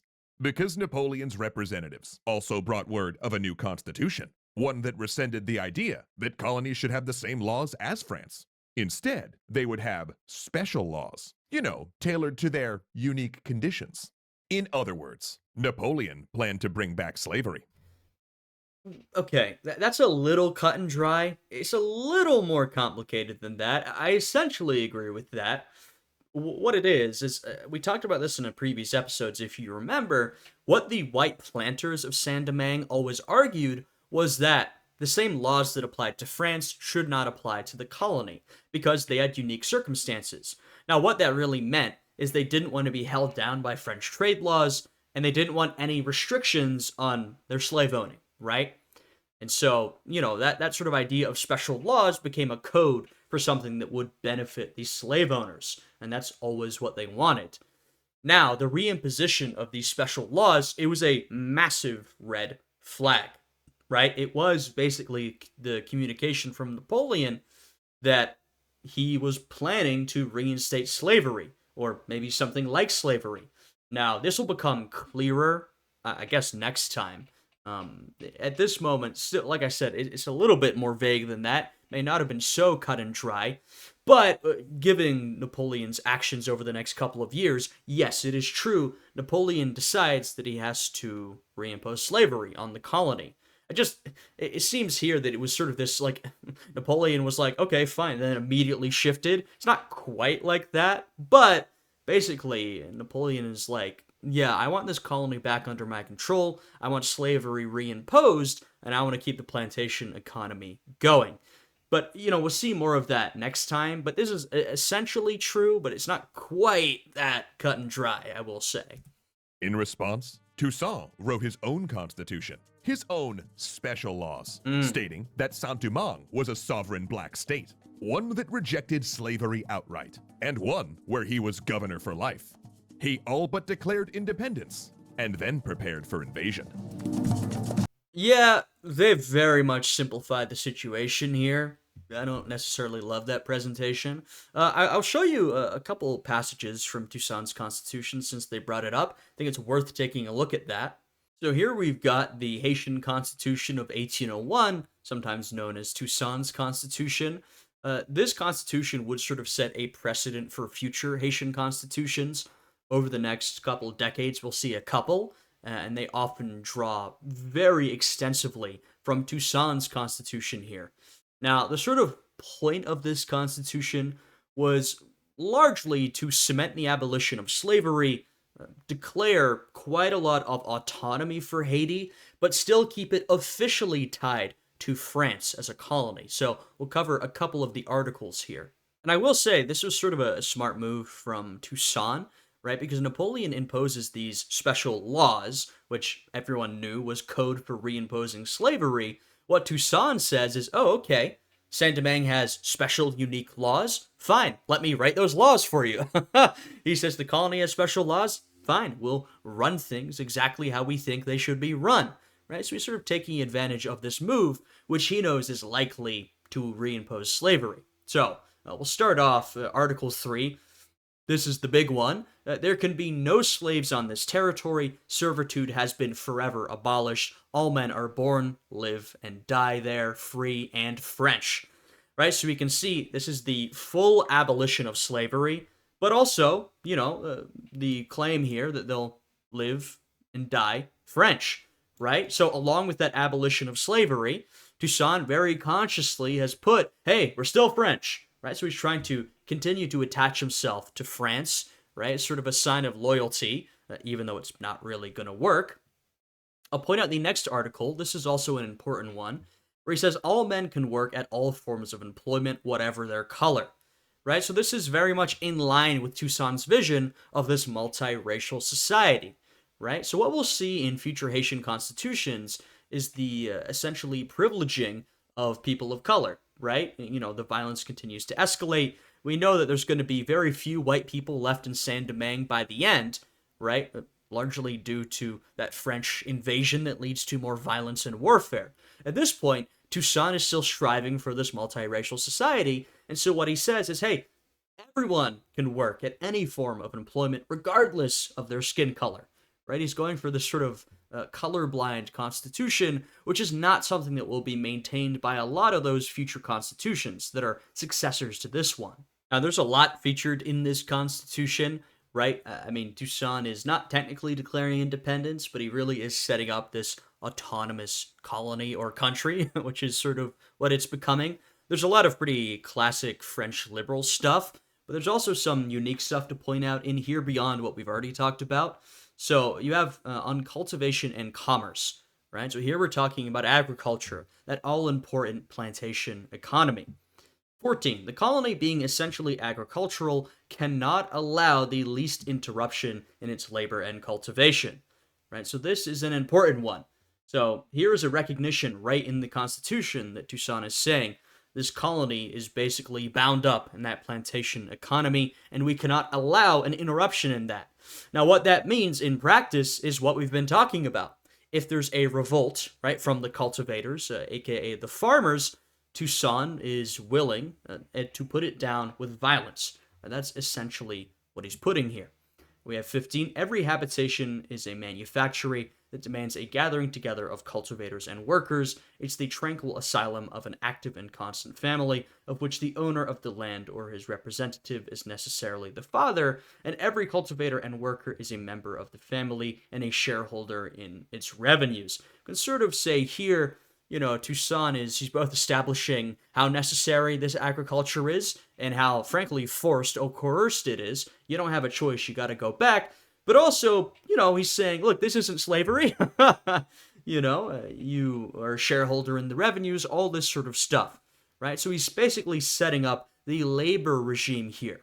Now, next, Toussaint is going to talk about the governance of the colony, and this is some very important stuff.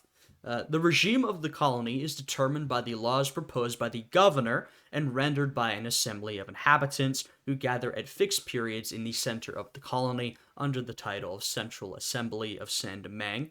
And then, no law relative to the internal administration of the colony can be promulgated unless it bears the following formula. The Central Assembly of Saint-Domingue, on the proposition of the governor, renders the following law. So here, Toussaint is essentially setting up home rule. Right, he's saying here on Saint-Domingue, we govern our own affairs. We are not governed by France, right? So once again, Toussaint does not officially declare independence. We're still talking about the colony of Saint-Domingue, but he says that we are going to govern ourselves. This is the highest degree of autonomy before you get to independence. Once again, there is a lot more to talk about in this constitution. I'll link it down below if you'd like to take a look through on your own. It's really fascinating. I won't cover everything, but the last thing I'm going to cover is on the government, and in particular, the position of governor, right? So we've talked about how Toussaint wants home rule of the colony. He wants them to govern their own affairs. So now on the position of governor. So 27. The administrative reins of the colony are confided to a governor, who directly corresponds with the government of the metropole, France, in all matters related to the colony. Okay, so there you go. So the governor's in charge, but he corresponds with France. Okay. Now 28. This is a big one, right? It's probably one of the biggest parts of this constitution. When you hear people talking about this 1801 constitution, they're usually talking about the cementing, the abolition of slavery, that sort of racial equality that Toussaint lays out in Article 28. The Constitution names as governor Citizen Toussaint Louverture, General-in-Chief of the Army of Saint-Domingue, and in consideration of the important services that the general has rendered to the colony in the most critical circumstances of the Revolution, and per the wishes of the grateful inhabitants, the reins are confided to him for the rest of his glorious life. So this constitution appoints Toussaint governor for life. How very Napoleon of him. Or, actually, when Napoleon crowns himself emperor, you could say, how very Toussaint of him, right?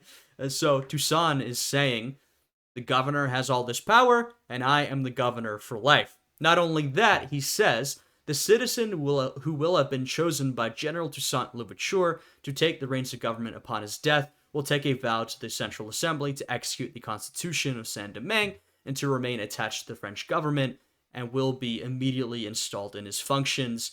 And all of this in the presence of the army generals in active service and the commanders in chief of the departments, who will all individually and without cease will pledge the new governor the vow of obedience to his orders. So here Toussaint is saying, I select my successor.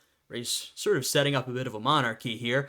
I select my successor, and that successor will, of course, remain attached to the French government, but all of y'all are going to pledge loyalty to my successor.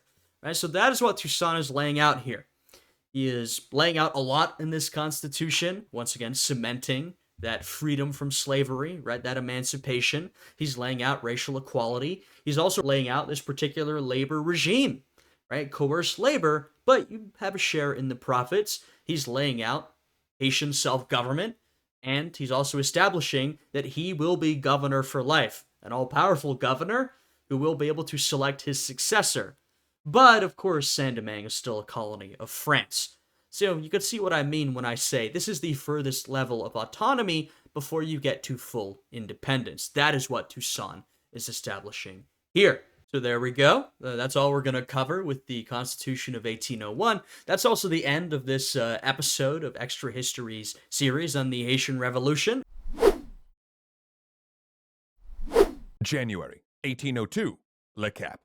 20,000 French soldiers arrive off the coast of Saint-Domingue. For months, Toussaint Louverture has sent letters to Napoleon telling him that the only way for Saint-Domingue to stay a part of France is home rule, a system where slavery can never return. Toussaint has not broken the colony from France, he argues. He has saved it. Napoleon feels differently. Yeah, and I basically agree with Toussaint. Now, look, it's obvious that Toussaint had seized an incredible amount of power for himself, and that, he was making Saint-Domingue very autonomous, sort of teetering on independence. But I think he's right that the only way France was going to be able to maintain control of the colony was by working with and through Toussaint, right? There was just no way the French were going to send in troops to reimpose slavery. It wasn't going to happen.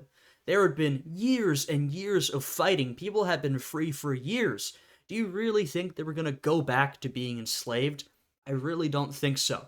The amount of resources it would have taken the French, we'll see. It already takes them a lot of manpower and a lot of resources to fail to reimpose slavery. The amount of resources it would have taken to successfully reimpose slavery, I think, would have been immense, and would have taken away a lot of manpower from the other issues Napoleon had going on back in Europe, right? So I just don't think it was going to happen. I think the only way Saint-Domingue remains as a French colony is if Napoleon decides to work with Toussaint and agrees not to reimpose slavery.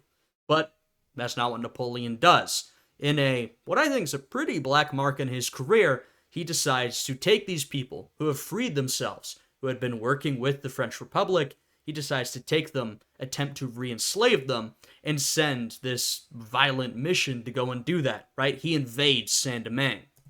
He has sent this force under the command of his brother-in-law, Charles Leclerc, with orders to subjugate the island and arrest Toussaint, because he fundamentally believes Toussaint's government should not exist. Yep. My decision to destroy the authority... And there are actually comments from people at that time who say, I think that if Toussaint and Napoleon could have met and talked it out, they might have been able to come to an agreement. A lot of people say that Toussaint and Napoleon were actually pretty similar figures, right? These guys who had risen up from little. Of course, Toussaint starts at a much lower position than Napoleon does. Toussaint is literally born a slave. But these two guys that had worked their way up and become these eminently powerful, the number one authority figure in each of their countries, who had really made their own way, who were these great generals, these great political leaders. Some people think that, they had more alike than they had different. And like I said, there's some comments at that time that maybe if they could have just met up, this could have been avoided. But Napoleon just doesn't see it that way. Of the blacks in Saint-Domingue, Napoleon said, is not so much based on consideration of commerce and money, as on the need to block forever the march of blacks in the world. And in that endeavor, he will fail. Yeah, badly. But it'll do damage along the way. Toussaint Louverture's Constitution of 1801 was a landmark in world history. Yep, and we talked a lot about that Constitution at the end of last episode, so if you're interested, you should, go and watch that again if you haven't already. Not only did it state that slavery would never be allowed in Saint-Domingue, it made Haiti the first nation in the world whose constitution forbade discrimination on the basis of race and skin color. Yeah, explicitly, right? Because you have this idea of all men being born equal. In the United States, we saw that that was a lie. In France, it had been this debate, right? We saw this in previous episodes. Did they really mean all men, or did they mean some men? Now, they eventually decided, all right, we'll have racial equality. And of course, Sontenax and Paul Varel decided to officially have emancipation of the slaves. Now, of course, Napoleon has decided to bring slavery back, so there's a complicated relationship with this idea of all men being born equal. Haiti, Toussaint, in his constitution, he explicitly says, he lays out racial equality, right? People have the same rights. I believe he says all employment is open to everyone, regardless of race, right? So he explicitly lays out that racial equality. He doesn't leave it open to interpretation.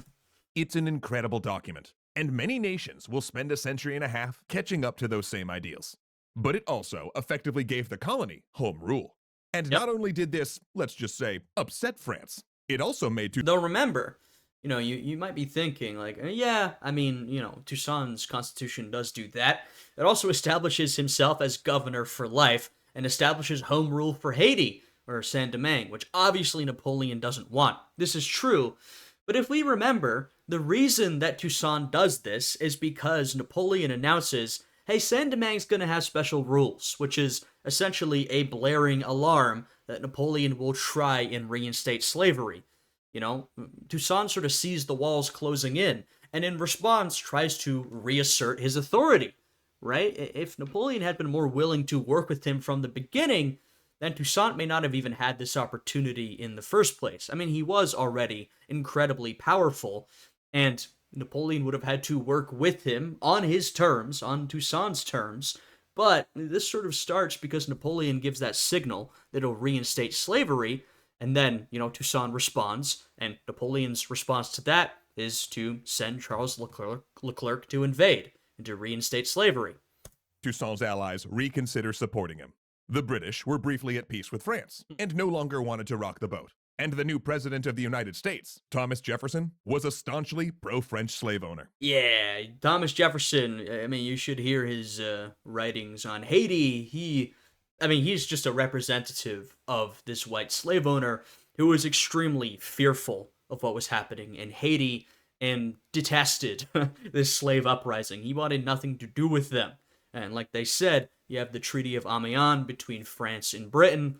Napoleon, he's got a bit of breathing space. He decides to use that breathing space to reimpose slavery. He was not going to support a government formed via slave revolt. In fact, both nations were so concerned that the revolution might spread to their own slave systems that they began turning away refugees that might even carry news of it. Yeah. There was an idea developing that this troublesome island that had proven slave insurrection could not only win, but then fight off incursions by multiple European armies would set a bad precedent if it succeeded. Yeah. Besides, the country's sugar infrastructure had been so damaged by the years of fighting that the main economic argument that independence was good for foreign trade no longer held water. 15% of Saint-Domingue's workforce had left the plantations to join rebel or foreign armies. Factory workers in cities had been repeatedly damaged. And then Leclerc arrived. Originally, his orders were to negotiate a peaceful solution, but that went out the window when one of his commanders attacked a fort due to a miscommunication. Yeah, and to be fair, there's sort of the orders, and then what his goal really is, which is, as far as we're concerned, he's sent to sort of peacefully negotiate a solution, but his real under-the-table orders, the actual directive he's been given by Napoleon, is to go, reassert control over the colony, and reimpose slavery, right? That is his goal. Now it was war. Toussaint's defensive plan was to withdraw into the mountainous interior for a guerrilla war, torching the cities so the French had no base of operations. Experience taught him that these new arrivals would suffer badly from disease, and that would be his advantage. But 2 months before Leclerc arrived, Toussaint was forced to put down a rebellion, led by his adopted nephew, who had never been fully on board with the forced labor program. Mm-hmm. Soon, Leclerc secured the Santo Domingo side. Had Toussaint been able to marshal a united island, he would have won outright. But the recent civil strife and garbled communications meant that many did not rally to his banner. Yeah, so this is a moment when Toussaint really needs to unite everybody, just something he's so known for doing, and it doesn't work, right? Due to these uprisings that he's been putting down, especially due to the infighting we saw last time, right? The infighting between these different revolutionary leaders. I mean, Rigaud especially, but a lot of these different leaders. And so when not Napoleon, when Toussaint needs everyone to come together, when he calls them to his aid, they don't come, right? Because these different leaders, though they may agree with Toussaint that they do not want slavery reimposed, well, some of them agree, not all actually, but they do want to maintain their positions of authority. Well, they see this as an opportunity to sort of take some power from Toussaint. They know he's gotten too big for his boots. France is coming to put him in his place. And a lot of these revolutionary leaders go, all right, do it. I'm going to hang back and I'll jump in and take some power when the time comes. Right? And so they do not come to help Toussaint. They do not unite around him. Even so, initial battles stunned both sides with their ferocity. Toussaint decided against razing the cities, but one of his commanders did put Le Cap to the torch before withdrawing. Both sides were in bad shape. Yellow fever swept through the French ranks, and the guerrilla campaign caused heavy casualties. So 5 months into the war, when Leclerc offered peace, in exchange for Toussaint retiring to his plantation with full honors, Toussaint decided that it was his best option. He could not continue. It was there the French troops arrested him. Instead of treating him like an officer of rank, they bundled him along like a prisoner, musket at his back. Yeah, so they trick and trap Toussaint, right? Leclerc offers an olive branch, says, you know what, let's negotiate peace. Toussaint, in a decision that has been deemed foolhardy by many, sort of takes this at face value. He goes and he's captured and arrested. And this is really the point of no return for Saint-Domingue as a colony rather than an independent country.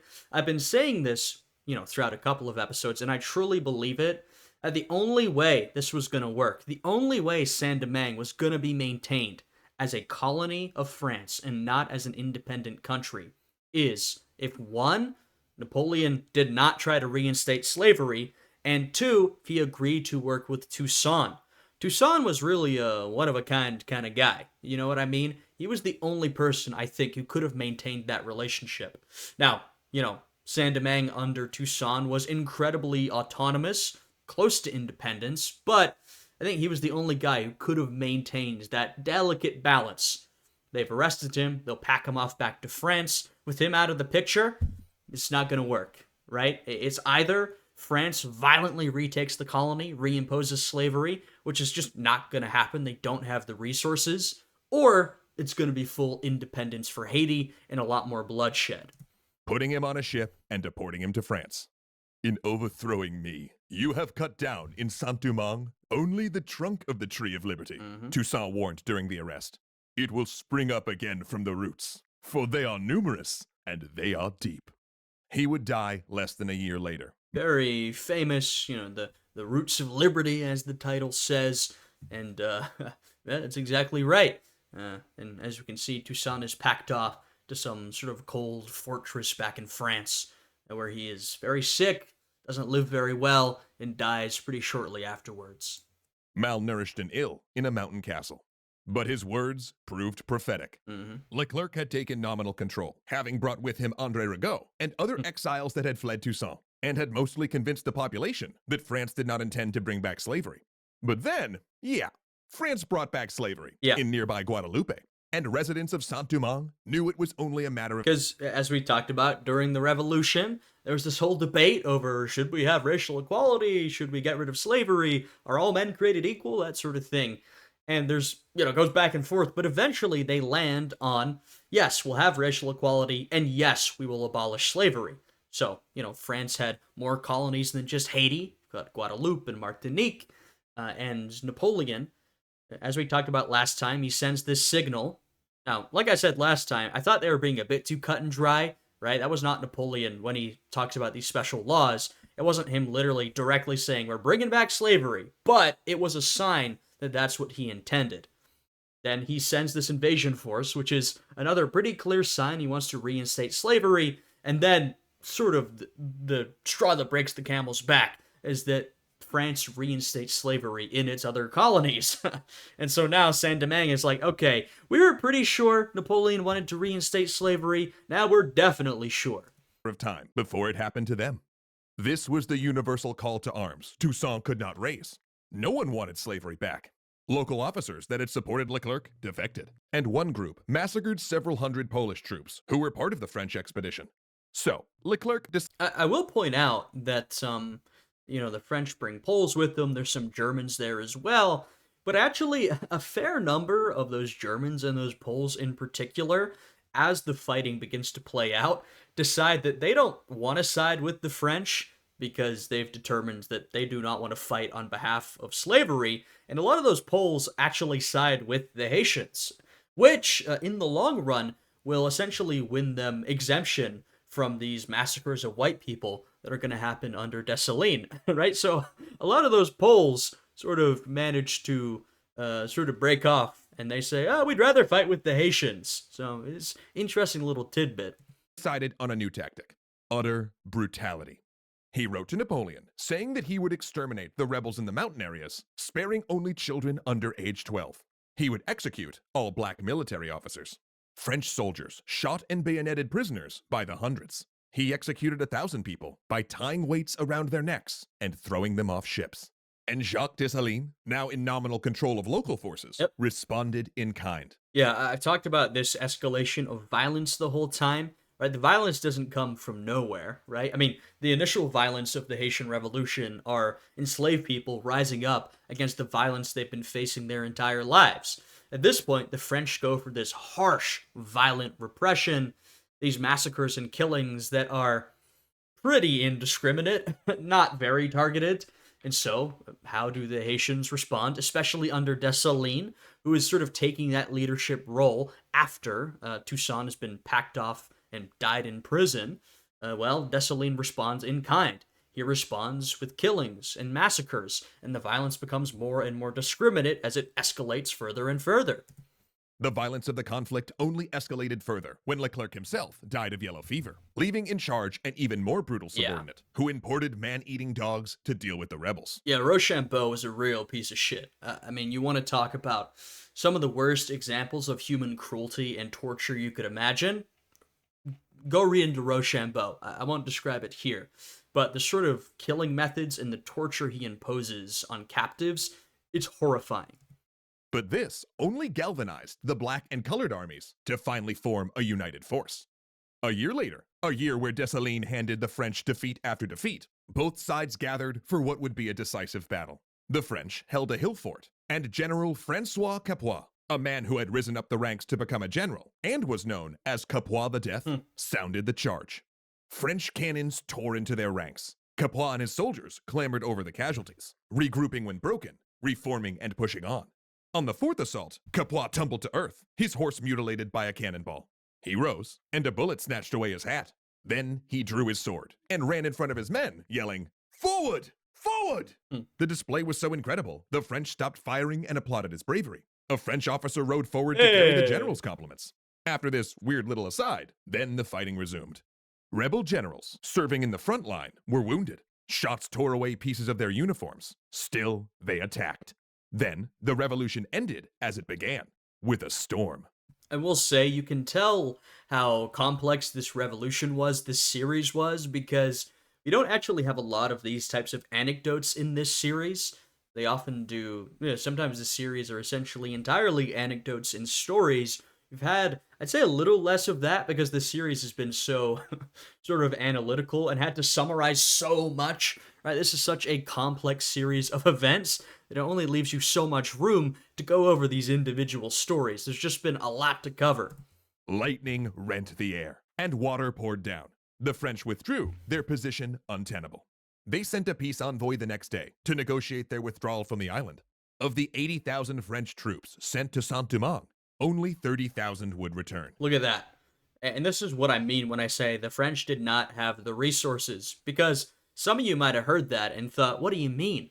We're talking about the French Empire. Under Napoleon, they've got an incredible amount of manpower, resources. Just look at those numbers. Do you think Napoleon has the manpower to send over to Saint Domingue with everything he has happening in Europe? No, he doesn't. He's occupied with for him what are bigger affairs back in Europe. He's losing tens of thousands of men in the colony of Saint Domingue, mostly to yellow fever. He just can't afford to be doing that. It's not worth it for him. In fact, their withdrawal was part of a general French pullback from the Americas. The vast expenditures of blood and treasure in Saint-Domingue convinced Napoleon to cut his losses and focus on his European wars. To help that pursuit, he sold Louisiana to the United States. They're exactly right. This is one of the big reasons why Napoleon decides to sell Louisiana to the U.S. One part of that is he needs the money. He's spending so much money, he needs to make some of it back. But a big part of it is Napoleon. Napoleon's an ambitious guy. He does have this idea for this American empire he wants to build, right? France has lost a lot of its colonies to the British, particularly during the 7 Years' War. Napoleon has got a vision. But key to that vision is Saint-Domingue, right? That's key to controlling the Caribbean. It's key to making money in the Americas, right? It's key to his vision for his American empire. And he's wasting so much manpower and money and resources on Saint-Domingue, and when it doesn't work out, he essentially gives up on this vision. He says, I'm focusing on Europe. Let's sell Louisiana, right? So that's a big part of this. Dessalines was supposed to send the French wounded back to France after Leclerc's withdrawal. He drowned them instead, because Dessalines had learned something from all of those years of indecision around slavery. With its wild reversals over civil rights and abolition, with French citizens like the Big Whites constantly trying to undermine and reverse every freedom won, the French had sent a message over the past decade that the people of Saint-Domingue would never be safe under the rule of white Frenchmen. Yeah, that is essentially the message that is sent, and it's reinforced by the capture of Toussaint, right? Remember, what was Toussaint's MO? Apart from gaining power for himself, Toussaint's vision of Haiti, of Saint-Domingue, was of this colony where everyone lived side by side, right? There was racial equality. The whites, the mixed, and the black people all lived alongside each other. That was his vision. And what happened to Toussaint? He was captured and essentially killed by the French, right? Locked up until he died. What message do you think that sends to the people of Haiti? What message does that send to Dessalines? It sends the message that this doesn't work, that there's no negotiation with the French, that you can't have a multiracial society. That is the lesson that's taken. That's not what I believe. I think you can have a multiracial society, but that's the lesson that's taken, right? That it's not going to happen. And so they take a different course of action than Toussaint did. So, after declaring the island to be the independent nation of Haiti, Dessalines ordered all remaining white French should be massacred. Yeah, and I'll point out a couple of sources here. One being Dessalines' Declaration of Independence, so we can get a sort of a look at what he was thinking, or at least the rhetoric he was putting out at that time. So here we have Dessalines' Declaration of Independence. I'll go over a couple of passages. I will point out, not to sort of flex, but one of my professors at grad school, Julia Gaffield, was actually the one who discovered the Haitian Declaration of Independence about 15 years ago. She was the one who uncovered it in the archives, which was a pretty big moment in the sort of historiography of Haiti. So, there's my sort of connection to all of this. Anyway, I'll point out a couple of passages here just to get an insight to what Dessalines is saying. So, here we have, we must, with one last act of national authority, forever assure the empire of liberty in the country of our birth. We must take any hope of re-enslaving us away from the inhuman government that so long kept us in the most humiliating torpor. In the end, we must live independent or die. Independence or death. Let these sacred words unite us and be the signal of battle and of our reunion.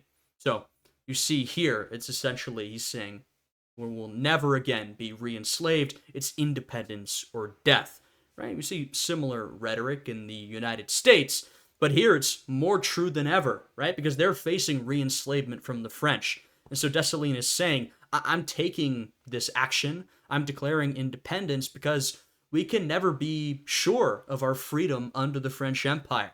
we must declare our independence to forever assure our freedom.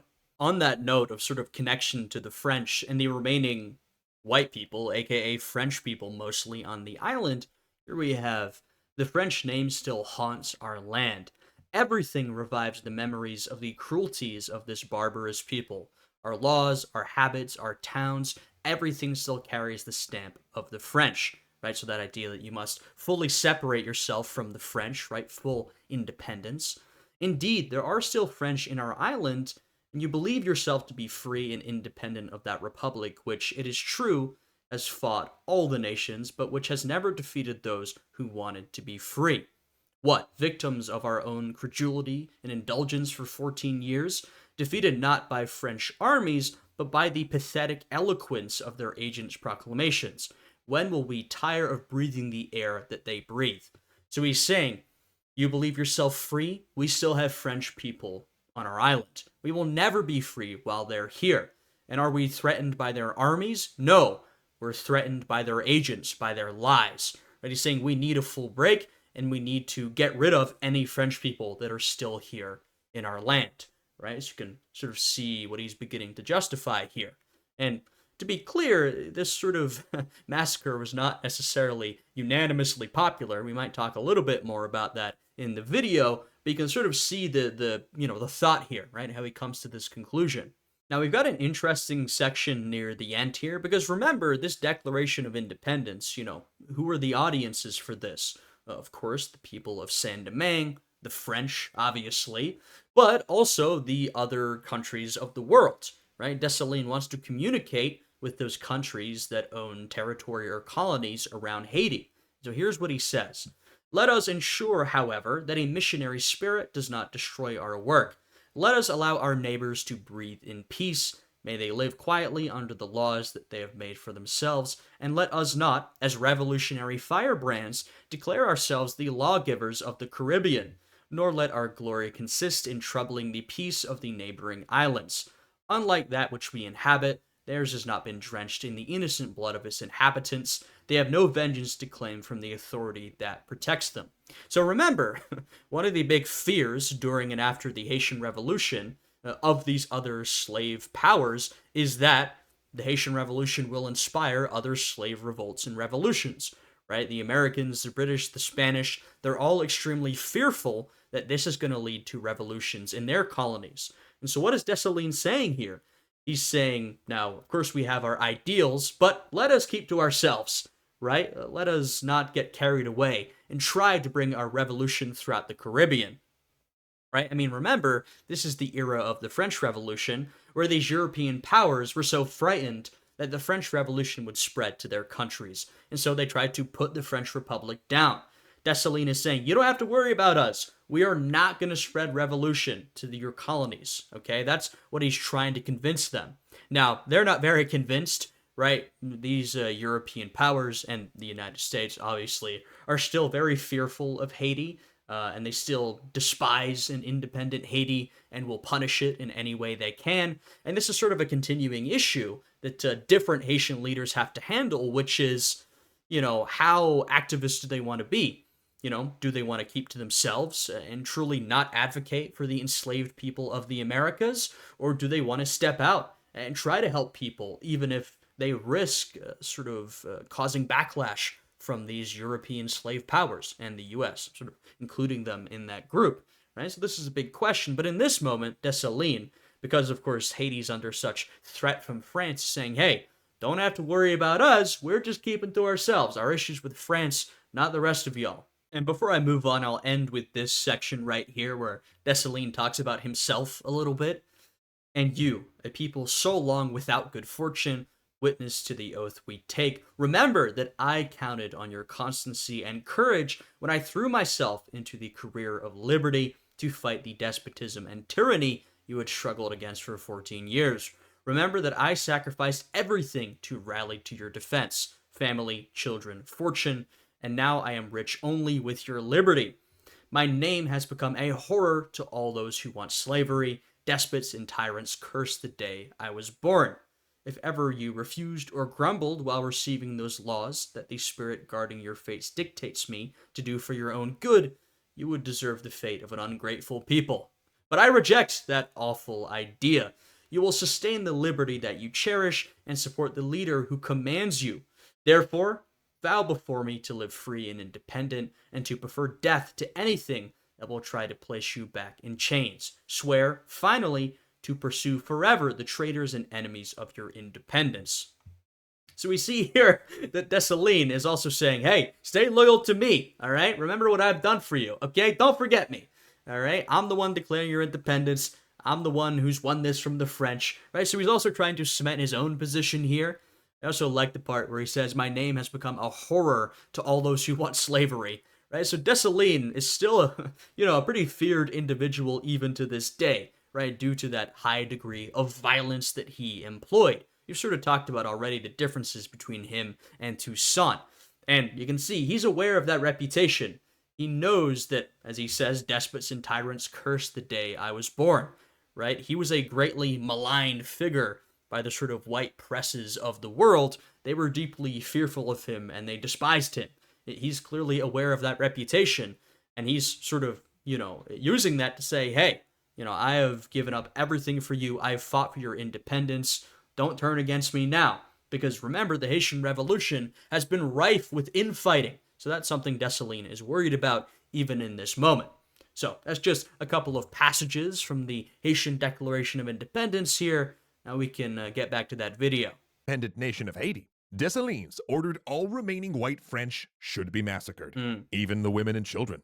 The people were reluctant and often only complied when Dessalines showed up with an army to enforce the edict.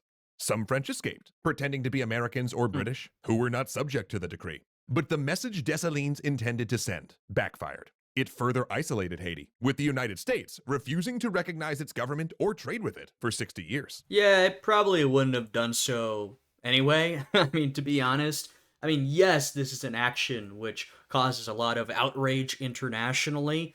However, even if Dessalines had not ordered these massacres, Haiti would not have been accepted by these other white powers. It just wasn't going to happen. That much was already clear. And as they pointed out, it was not necessarily this blanket order. Like some white people were like, no, I'm British or I'm American. It was specifically targeted against these French. And as I said, there were particularly these Germans and Poles who had fought on the side of the Haitians, who Dessalines makes a particular exception for. And he actually points them out in his constitution. I'll show you just a brief segment here, just very shortly. So this is the 1805 Constitution of Haiti, right, instituted by Dessalines, very much based on Toussaint's 1801 Constitution. I won't go through the entire thing, but something I just wanted to point out is a couple of articles here on the sort of white population of Haiti, now independent Haiti. So he says in Article 12, no white man of whatever nation he may be shall put his foot on this territory with the title of master or proprietor, neither shall he in future acquire any property therein. Right? So he's saying, white people can't come here and own property. However, even though he says no white man of any nation, in the next article he then lays out a couple of exceptions. So he says, the preceding article cannot in the smallest degree affect white women who have been naturalized Haitians by the government, nor does it extend to children already born, or that may be born of said women. The Germans and Polanders, the Poles, naturalized by the government, are also comprised in the dispositions of the present article. So he's saying the exceptions to this are those white women, kids, also these Germans and Poles, and it was particularly Poles who had served alongside the Haitians fighting back against the French. This creates sort of an interesting situation where you have these white people who have been naturalized as citizens of Haiti, right? That's what they are. And then in the next article it says, all exception of color among the children of one and the same family, of whom the chief magistrate is the father, being necessarily deceased, the Haitians shall henceforward be known only by the generic appellation of blacks.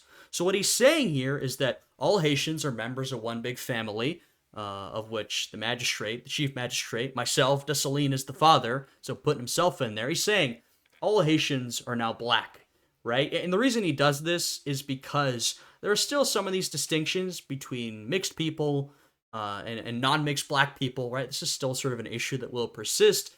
And Dessalines, this is his attempt to say, nope, we're all black. Like, ignore all of that. But what that does is that means that these Germans and Poles and these white women are now officially black, right? They are Haitian citizens, right? They're naturalized by the government, and so they are included in this designation, right? So you have this sort of interesting little tidbit here where, all Haitians are black, and there are some white Haitians who are now considered black. So just an interesting little thing. Like I said, I'm not going to go over the entire Constitution. I just thought that was sort of interesting to point out. By the way, I'm going to link any sources I use down below so you can and absolutely should go and check them out, read them for yourselves.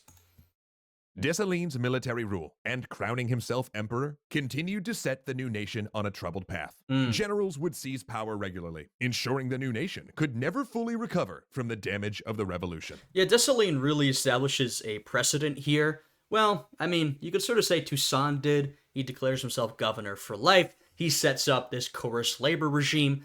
Dessalines kind of picks up where he's left off. Dessalines crowns himself emperor, continues with this forced labor regime. Eventually, Dessalines is overthrown. Haiti splits. You've got two different Haitian governments, and those two guys both rule as dictators and implement forced labor regimes. Right? So the precedent has been started, and it sort of continues with the next couple of generations of Haitian leaders. Slaveholding societies like the United States looked at Haiti as a nightmare scenario, Mhm. using it to argue incorrectly that wholesale slaughter was the inevitable result of abolition. And Right, and this is why I really try to provide context with this series, because the example of Haiti has been forever used to say, well, abolition, it's not possible without this tremendous amount of violence, and it shouldn't be done, right? And of course, you don't tend to have people arguing in favor of slavery today, but a lot of these arguments still stick around in different forms. And the point I want to show is that there was incredible violence associated with the Haitian Revolution, but it all exists within a particular context. And as we saw, the violence, it was sort of escalated up to. It didn't start this way. There was violence in the beginning, absolutely, but the sort of most indiscriminate parts, it's due to this escalating violence where, the French invade, things escalate, the violence gets worse and worse and worse. So, it's really important to understand the context here. it to argue incorrectly that wholesale slaughter was the inevitable result of abolition and that a black nation could not govern itself.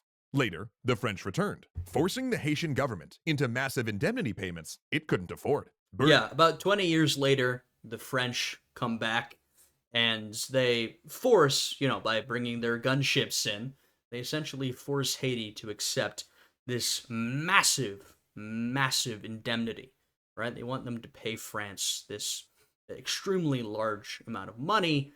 And, what they do is the French impose this indemnity, and then they say, hey, you know what?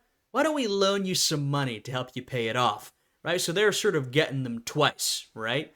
And of course, Haiti ends up incredibly indebted to France, right? That's not really a good way to get an independent country off the ground.